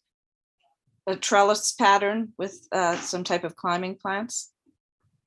What is the front elevation on the building? Is it glass, concrete, combination? Yeah, it's a combination. I believe I don't have the elevation in front of me or up on my screen. It's mostly glass, and then Yeah. towards on either corner. As long as it doesn't block the visibility of the Right, so pumps from the attendant. I think that Trellis probably wouldn't work. we'd be Yeah, open I'm to understanding what guidance. Nora is describing. It's mostly Okay. glass, which would probably be blocked. I would like to just explore opportunities before just issuing a waiver on this Yep. particular point. We can certainly explore options and present those at the next meeting. Agreed. Landscaping, all the other ones are pretty easy to get through. I feel we're in agreement with and we can take care of, so we'll skip over those. This brings us to the site lighting and signs. We are going to be asking for some relief for signage on the site from ZBA, which we'll take care of through them. And then the site lighting, the levels that are within the guidelines, we were asking for relief on them. The first one being that they do not exceed 10-foot candles. The average light does not 5-foot candles. So it's a pretty standard lighting package, and it's very similar to the store that's up the street on the other side of Route 1. They do want to have a very bright site underneath the canopy. As you can see, the foot candles are up in the 30s underneath the canopy for safety reasons. So underneath the canopy, we're asking for some waivers on that and some waivers on the light spillage. Having the drive-through being pushed up right against the back of the property. We do need light up along the back drive aisles to make sure that there's safety concerns back there taken care of. So there is a little bit, I don't feel that it's that significant, especially seeing how we're backed up to a wetland and not our resident. So we are asking for waivers on the overall average illumination, the max illumination, and then some of the overage spillover along the property for safety concerns. What would be the hours of operation of the store and the pumps? Michael, do you know, are we requesting 24 hours? It's our preference to have a 24-hour, to be open 24 hours. Would the Okay, drive-through be 24 hours also? I don't think so, but we can get back to you on that. I'm just saying, just in terms of the lighting, I could see the part on Route 1, but if the drive-through is, obviously going to be unlikely to be open at 2 o'clock in the morning, then that might mitigate some of the light issue. If I could just clarify, Westwood does not allow a service station or a gas station, light service motor vehicle to operate after 10 p.m. It's in the town's general bylaws. and amending that is outside of our purview. Right. That would require town meeting action to amend the general bylaws. But we ran into the same issue with the other Columbia station. They were Yeah. looking for 24-hour operation and they were denied. They could Yeah. only have the gas station, the pumps can only be open until 10 p.m. The store can be open until midnight. So we would follow those guidelines from the town. I believe the one across the street, as Nora mentioned, is open from 6 to 10 as well. Okay. Does the store open till midnight on the other location? Or is it 10 o'clock? They close everything down. I'm not sure, and I think it would depend on the actual tenant that takes over the quick service retail. So I'm not sure if the drive-through would be open until 10 or 12. It would depend on that operator.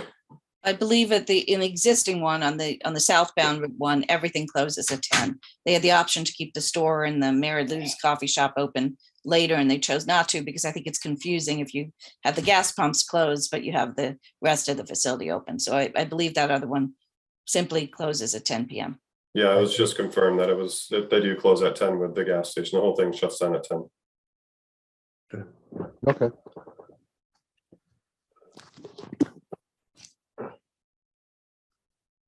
We'll move on from that. Utilities are pretty straightforward. Environmental, pretty straightforward. Stormwater management. All right, so here we get into the pervious concrete that you wanted to talk about, Chris. We understand that we understand the concerns that Beta had.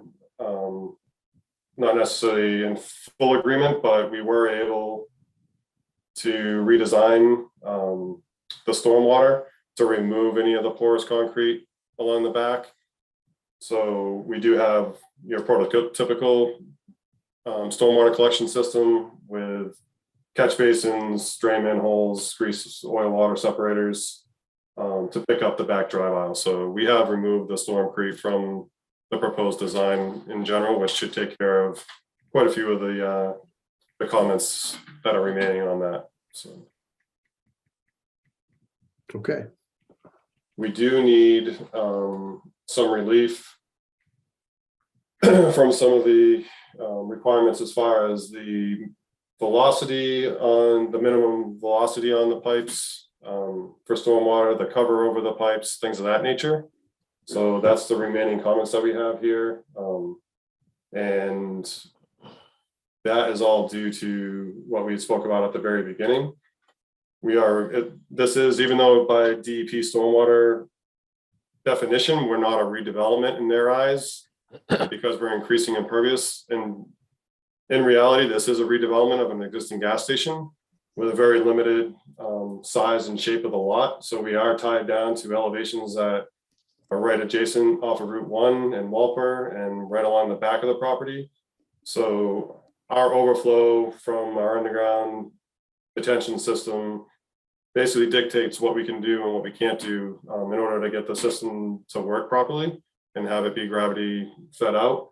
So we do have waiver requests on those minimum slopes and pipe cover that we'd be asking for.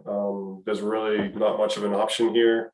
It was part of the reason why we were going with the stormcrete, because there wasn't a lot of cover.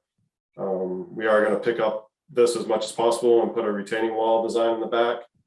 But even with that, we're still going to need that relief from those minimum velocities and covers over the pipes from the bylaw.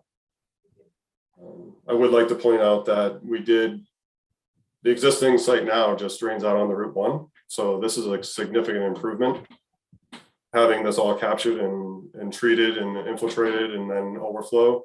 So we feel that, this is definitely an improvement from the existing conditions. And I'm not sure what else we have as an option on the design side to get to those, to meet those requirements. So I'm not sure. I'm not sure if there's any discussion that you guys want to have, how you feel about. I'd like to hear from Phil Paradis, if I could, on this response. If he has any thoughts on this. Yeah. So this is the first time we're seeing this design. We did discuss it verbally. We would be amenable to coming up with some ways to, water flows. It flows. It's probably just a maintenance issue relative to cover and velocities. Obviously you want self-cleaning velocities if you can. If you can't, then it's just going to be a maintenance issue. But again, it would probably be on the owner's owner's dime to get that cleaned up as well. So, again, I don't see a whole lot of problem with that train of thought, but we would like to review it. To the maintenance issue, are we expecting an operation maintenance plan for this site? Yeah, I believe that we submitted one during the original application. If Okay. it was not, then I know that came up in the peer Sorry, review it letter. may have been, it just, Yeah, I think it just got missed. That's all. Okay. We'll resubmit it because it's going to change based on the new design. So it'll get resubmitted on the next submittal. okay, thanks. Thank you, Phil, also. Yep.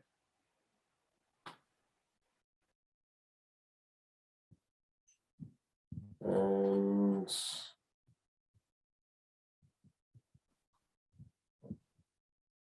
I believe that's it. Those were the biggest issues that we saw that we needed feedback from the board in order to move our design forward. Some of the waiver requests. So I appreciate all the feedback that we got from you all tonight. Not sure if there's anything else that we want to go through. We'll obviously make sure our traffic engineer works with Beta to try to resolve those issues and have a better conversation, hopefully all resolved before the next hearing. I would like, I know we kind of flew through a lot. I mean, all of these issues that were green, and I think we went over some that were yellow. I want to give Phil Paradis an opportunity if there's anything here that we did not go over that you think needs attention.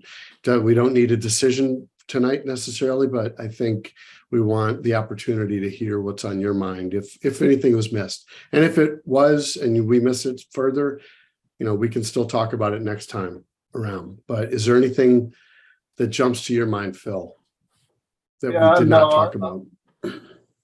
Yeah, a lot of the comments are technical or administrative at best.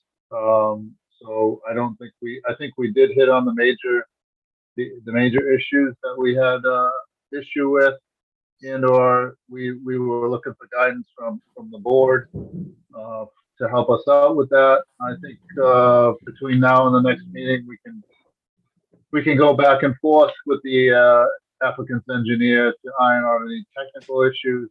Obviously, if we have something that we cannot agree on, we'll bring that up at the next meeting. But typically, we can resolve these offline. Many. So.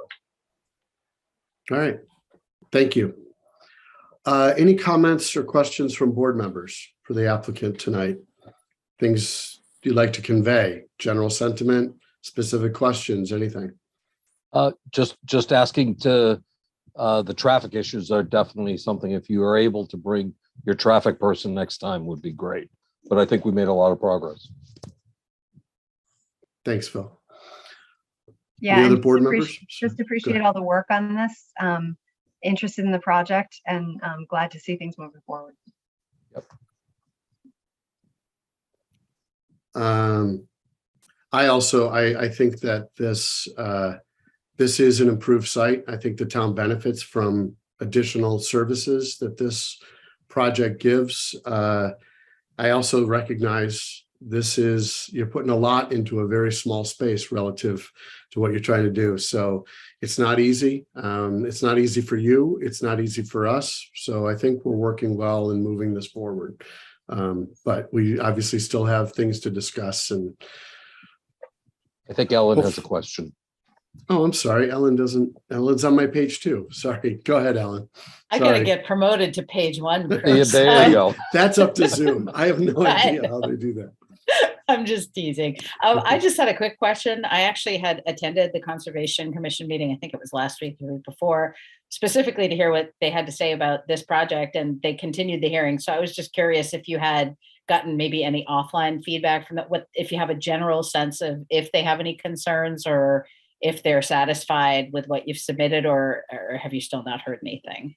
Yeah, we haven't had contact with them.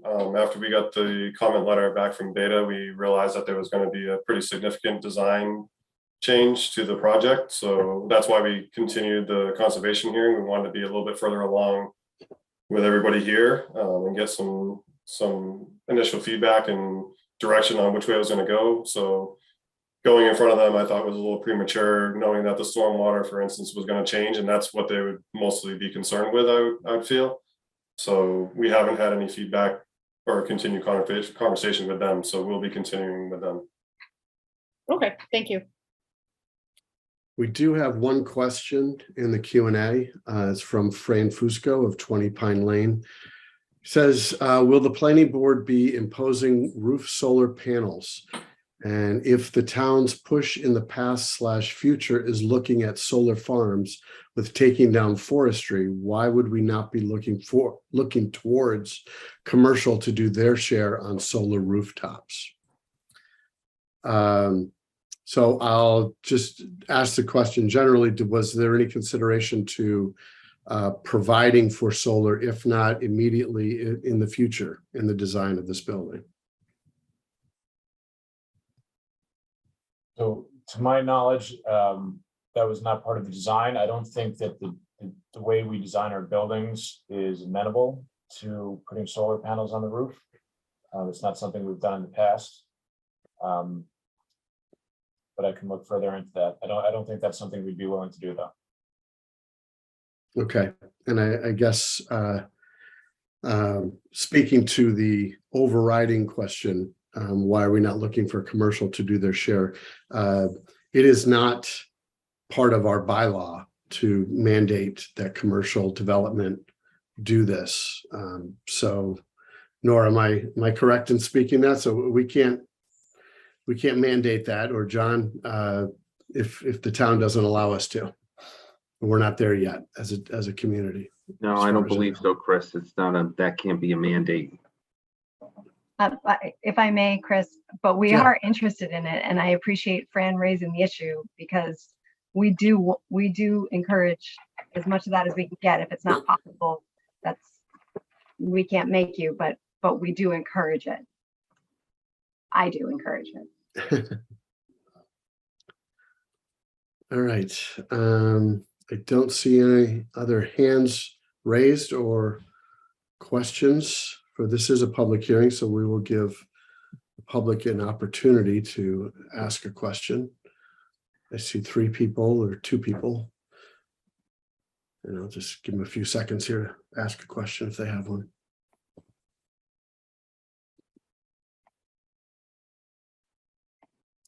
I don't see anybody typing, so, okay.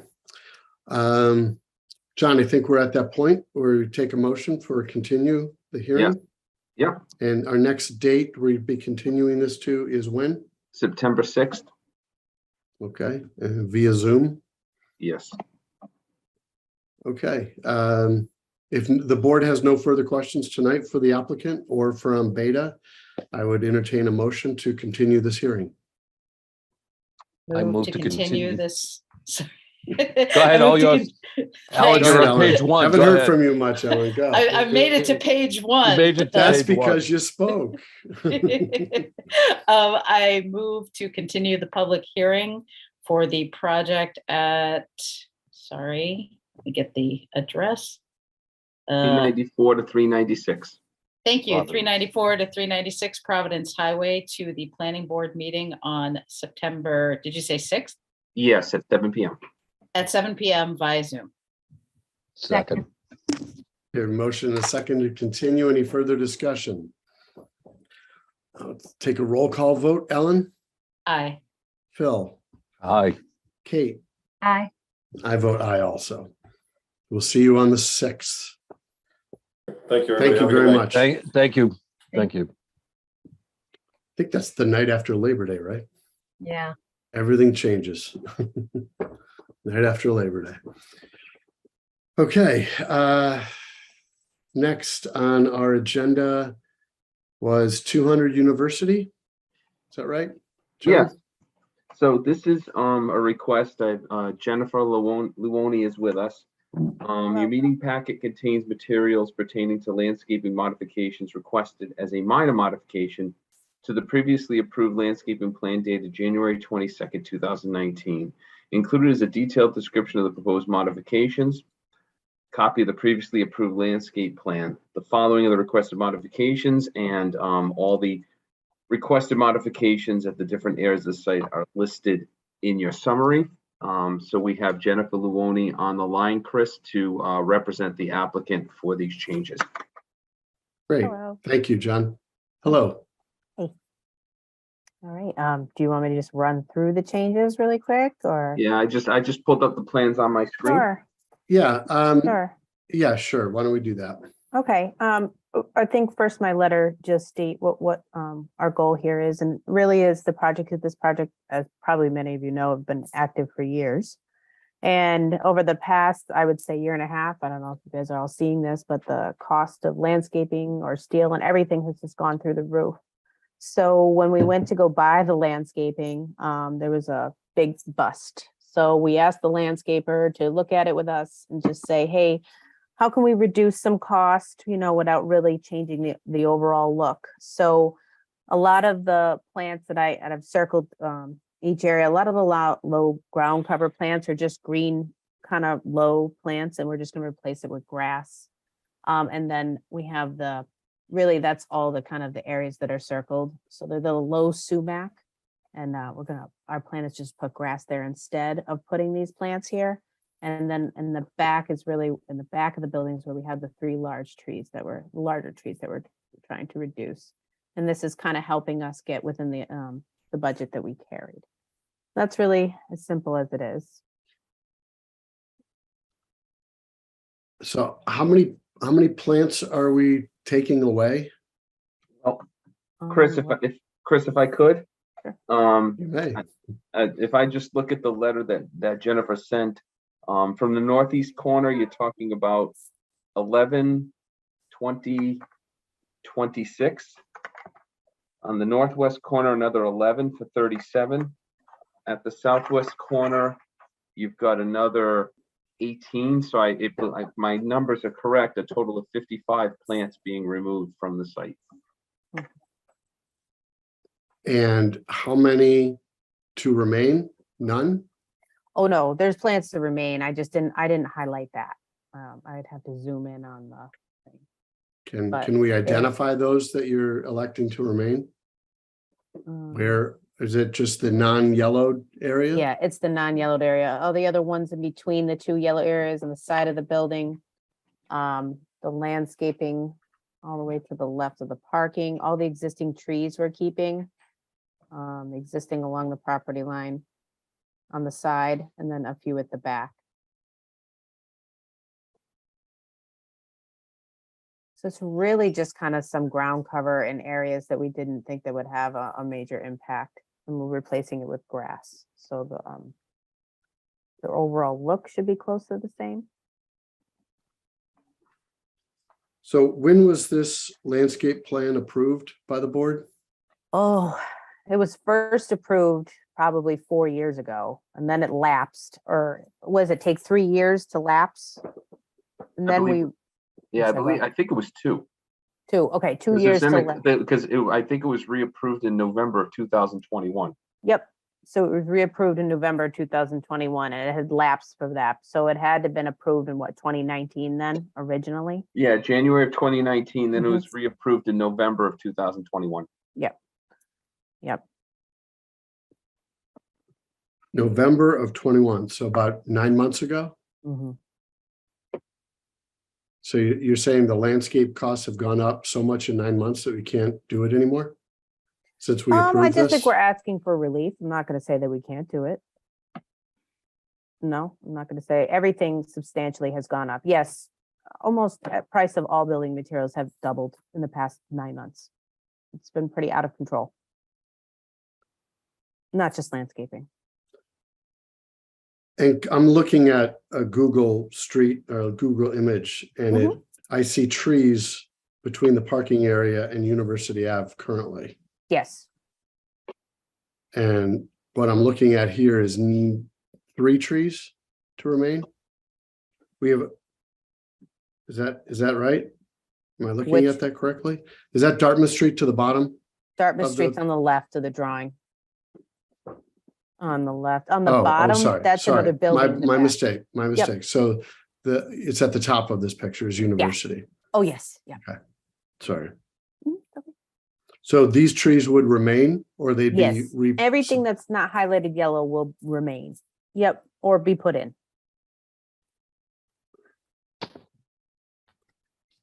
All right. I don't know this. I mean, it's landscaping, especially down at University Avenue, is in the last since we developed this area. It's a huge component to projects, and to just eliminate so much and just call it grass. Is there to be irrigation in these islands?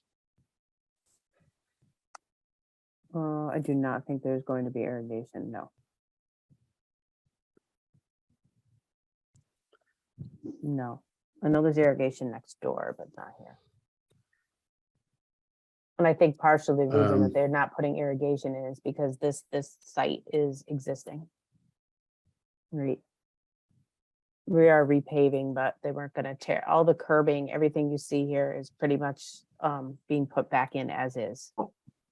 And Chris, if I could, the concern I have about grass in these locations is it's very stressful location for vegetation to begin with, but especially grass, and with no irrigation system. I know we had the same challenge in Stoughton with the businesses along Route 138, Washington Street, with heavy traffic. Is grass had a very tough time surviving that was located close to the sidewalk and the roads.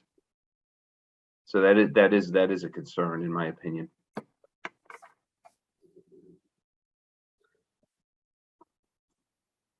Yeah, I don't want to monopolize conversation here. Ellen, do you have your hand up? Sorry. Yes, I do. Okay.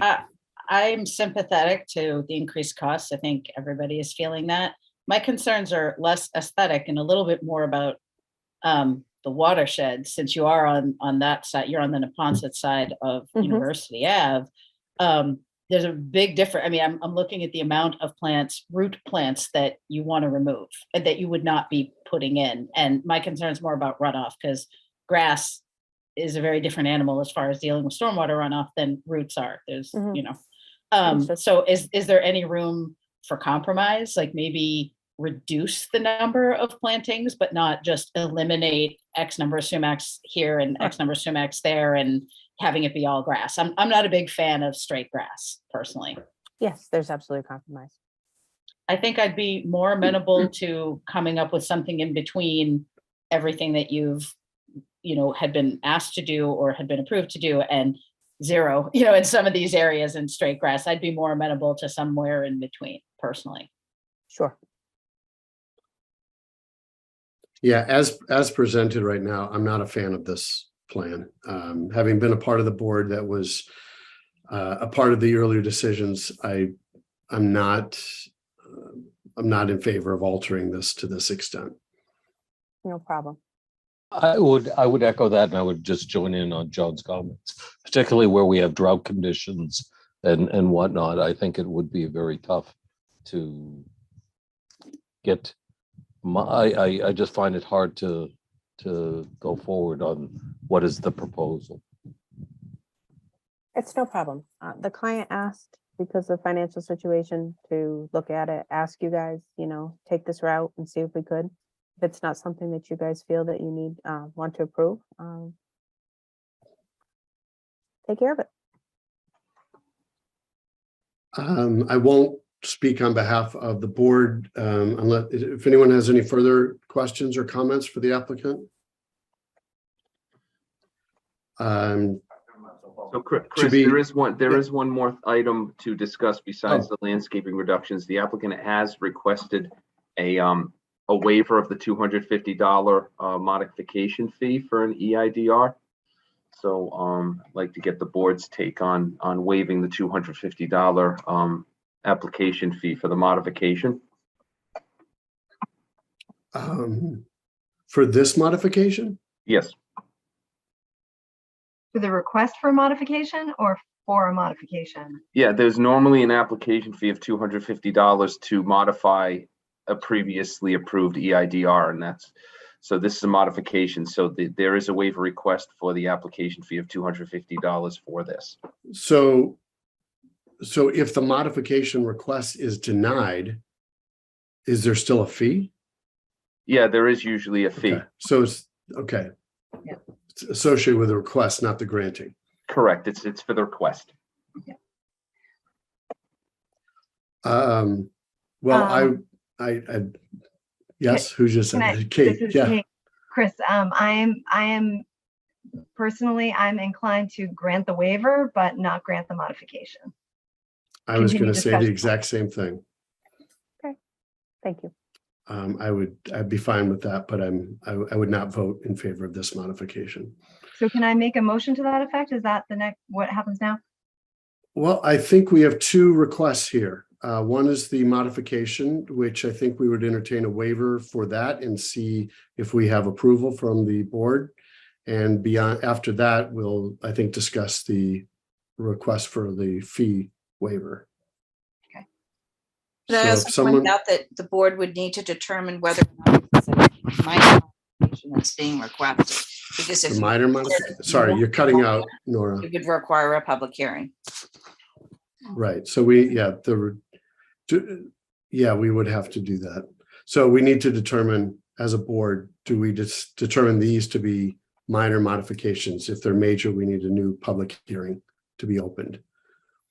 So Quick question on that. Yep. Is there any particular threshold as to what constitutes major versus minor? Or is that purely at our discretion? your gut feeling. Purely at the board's discretion, just keep in mind that the original EIDR approval, the landscaping that's here was required in order to meet the landscape requirements of the zoning bylaw for a parking lot. So the board under EIDR approval has the right to grant a waiver of those landscape requirements. The board did not grant a waiver at that time or waived it down to the requirements that you see here. So this is a request for the board to consider now a further waiver to eliminate much of what the board previously required. So you would have to determine, is making a change to that prior approval that further reduces the landscaping, is that just a minor change or is that significant? The original approval, many of the trees that you see there were pre-existing trees. So when the applicant initially came to the board for the first EIDR approval, many of the trees were existing and the board required these additional trees and shrubs in order to meet the landscaping requirements of the zoning bylaw. They waived it to a certain extent to allow what's shown on this plan. So now you're being asked now to throw that out and allow them to essentially keep what was pre-existing before that 1919 landscape plan and then just replace the rest with grass. So Nora, in considering whether this is minor or major, is that for just the landscaping aspects of the prior decision or the entire project decision? So they're only asking to change the landscaping requirements of the prior decision. They're not asking for changes to the parking lot layout or striping or anything along those lines, or changes to the exterior alterations to the building. They're planning to go ahead with all of that as it was approved. And in fact, I believe they've already done that. They just never got around to doing the landscaping that the planning board required back in 2019. And now that they see the cost of increase, they're asking you to eliminate that from that original approval. So you would have to determine whether the elimination of that landscaping, even if you were all going, if a majority was going to vote in favor of it, whether that would still be a minor modification, or if that would be more than minor and require a formal amendment, because if it does, then they would have to have a planning board public hearing. So Nora, if this was reissued in November of 21, do we have there's a timeline, right, for landscape? For any EIDR approval, it's valid for 2 years unless substantial progress has been made in completing the work. And in this case, they have not yet made substantial progress, but they would still have another year to do so. Okay. Nora, while we have you speaking, can I ask on the other issue before us, have we spent $250 worth of hours on this modification? So I'd have to defer to John to that. I think there have been several phone calls and discussions, but I don't know how much of his time has been put into it. Okay. Yeah, there have been conversations. Obviously, I've been in communication with Jennifer regarding the application on the portal. I don't know exactly how much time has been spent, but, it's up to the board's discretion as far as how much of a waiver, but some time has been spent on it. So if the board wanted to, as in the past, grant a partial waiver, I'd probably be amenable to that. There's probably been an hour or two spent on it, with Jennifer. But not, so a partial waiver would probably be appropriate. Thank you. Nora, this seems to be our third or fourth in the last 2 months, a waiver request. Yes, it has been, which is not at all. I do not recall any in the previous 10 years. I'm going to echo that question. Yeah, I don't think the board until recently has granted waivers of application fees. Now, you have had a couple of projects. For one, you recall there was a subdivision rescission. That's a completely different animal. That was a rescission of a plan that was never filed, that was never acted upon, and that required absolutely no work on the staff's part and very little on the board. That made perfect sense to have a waiver of an application fee. Waivers of other fees that have been now submitted for a request are far less cut and dry. So the board in the past has simply said its fees are its fees. The fees are reasonable and they're set to cover the costs the town incurs in reviewing applications. So this application doesn't require the review of a building or drainage system or anything that required us to hire an engineer. So it's just staff review, but there has been time spent. All right. Thank you for all of that insight. So first, we need to determine as a board, are these requests considered minor or major in scope? My sense would. Go ahead, Phil, Go ahead. sorry. Yeah, sorry. Go ahead. I was going to say, one of the reasons I'm not in favor of the changes is they seem to me to be minor. I was going to say exactly the same. So we need to make a motion to find that as a board that these requests are minor. Would someone like to make a motion? I'll move that these are deemed minor by the planning board. Second. Okay, any further discussion on that matter? We'll take a roll call vote. Ellen? Aye. Kate? Aye. Phil? Aye. I vote aye also. So now that it's been determined that they are minor, we can move forward without public hearing. And now we could entertain a motion for the request themselves or itself. And we'll see how the board votes. If anyone would like to make a motion or in favor, or we don't, or you could not make a motion. We have to make a motion in favor. Or a motion against. I guess you could make a motion Is that against. the only way? I'm going to make a motion that we that the board denies the request for whatever this is for the Landscape revisions. modification. landscape modification at 200 University Station. I would second that. Any further discussion? So we'll take a roll call vote just to remind an aye vote is for a denial. We'll take a roll call vote. Kate? Aye. Phil? Aye. Ellen? Aye. I vote aye also.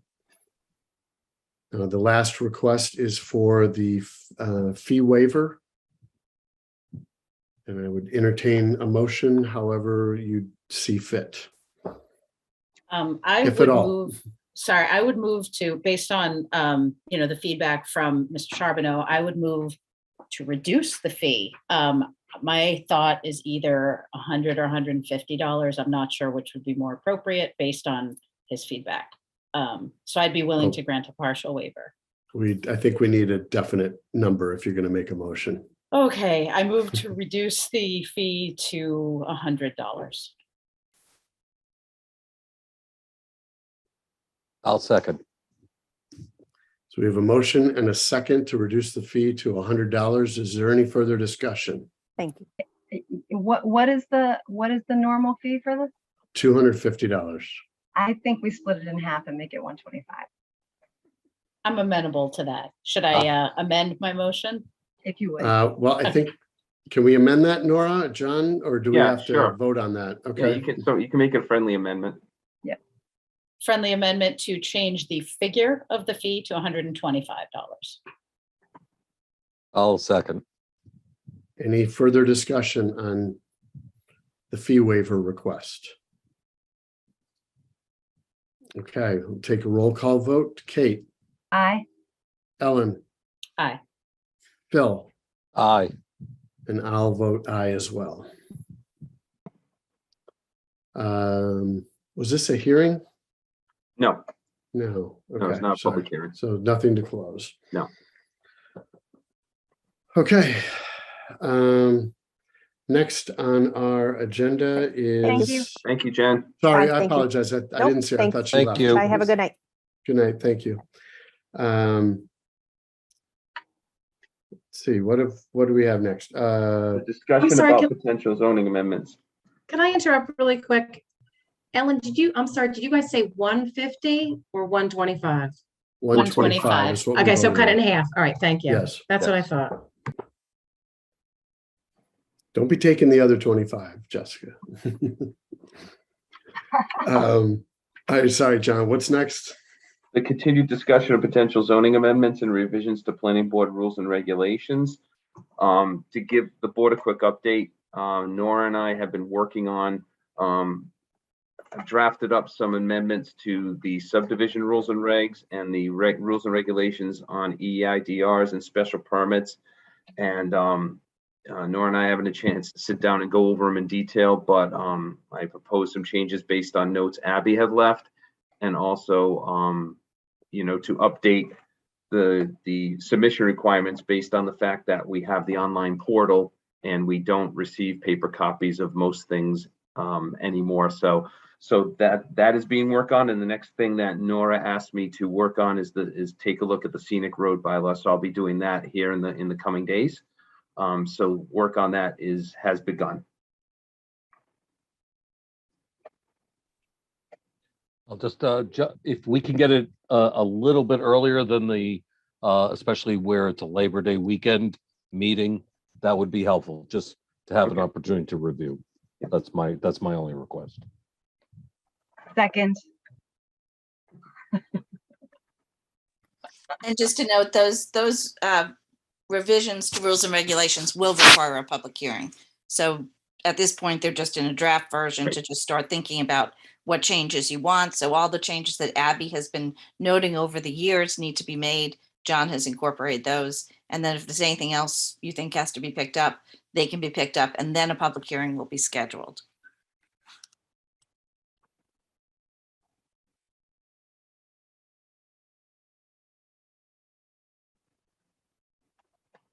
Chris, you're muted. Thank We you. on draft minutes?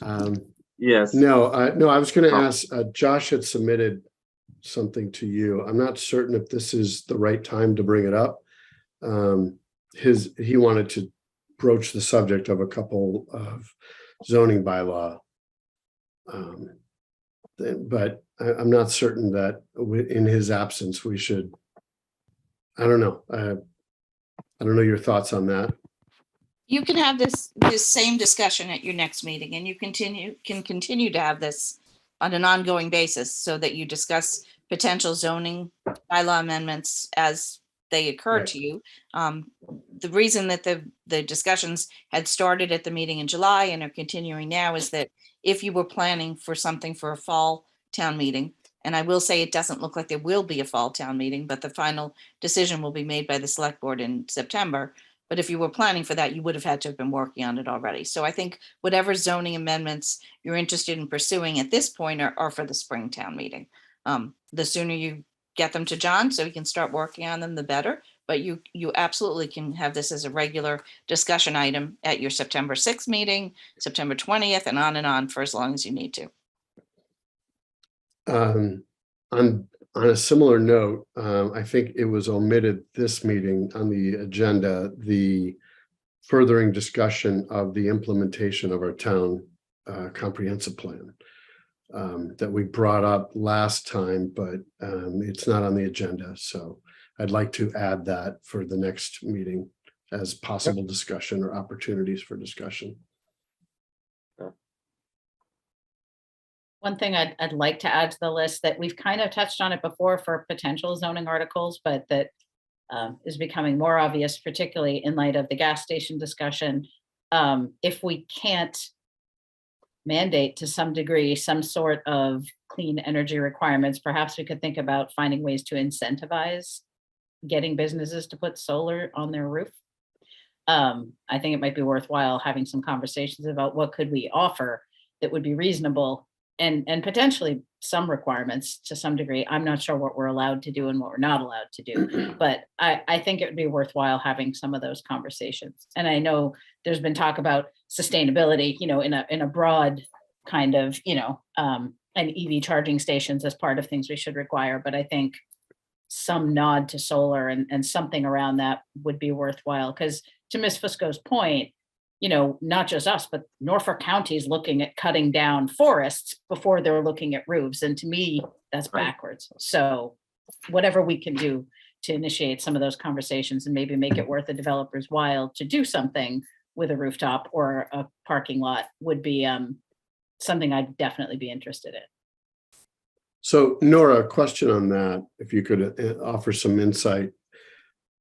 That incentive, we're talking about money incentive. I don't know what other incentives we could offer as a town, but so that would probably require, if it's a bylaw in our zoning with a cash attachment to it, so to speak, that would require joint sponsorship with the select board or something along those lines. How would that look? I'm not sure there's any way that the town could pay a developer to put in solar power, unless it's solar power where the energy credits accrue to the town, if the town is purchasing power from a site, and that would not be done under zoning. But there could be an incentive that you could put in place. For instance, you may reduce your application fee or have some type of a credit of that application fee that is returned to the developer, or there might be some reduction in landscaping or something equivalent that you might give and take in one area if they were to put solar panels on the roof of the facility. Yeah, So I one think that modification request free. yes. So I think that would be something that you'd have to look at. There could be an amendment to the zoning bylaw that gives the planning board broad discretion to negotiate some type of a deal with the developer in exchange for solar. So like in a OSRD, we have a bonus, density bonus. Mhm. So that's it's tangible, but it's not necessarily financial. I mean, Right. it results in financial, but so what you're saying is you're not aware of any tax incentives that could be offered in a situation like this. No, and in fact, I don't think the Department of Revenue leaves the door open at all for the town to reduce its assessment based on the property owner putting solar panels on a roof. I don't think there's any financial incentive that the town could employ here. But I'd be happy to talk to town council about that. Well, I think it's just. I was just going to say, is there something we could do with waivers? Waivers sometimes seem to be frequent and tied that might be helpful, that while not specifically financial, end up being financial to the person who's looking at a particular parcel. Just a thought. I like the idea. I don't know how to implement it though. That's kind of complicated because depending on the type of waivers requested are site specific. And yeah, it's a little open-ended. There are certain waivers that are requested where you might be sacrificing another safety aspect of the site. Right. So you definitely want to be very careful with that because okay, it varies so much site to site as you've seen. Yep.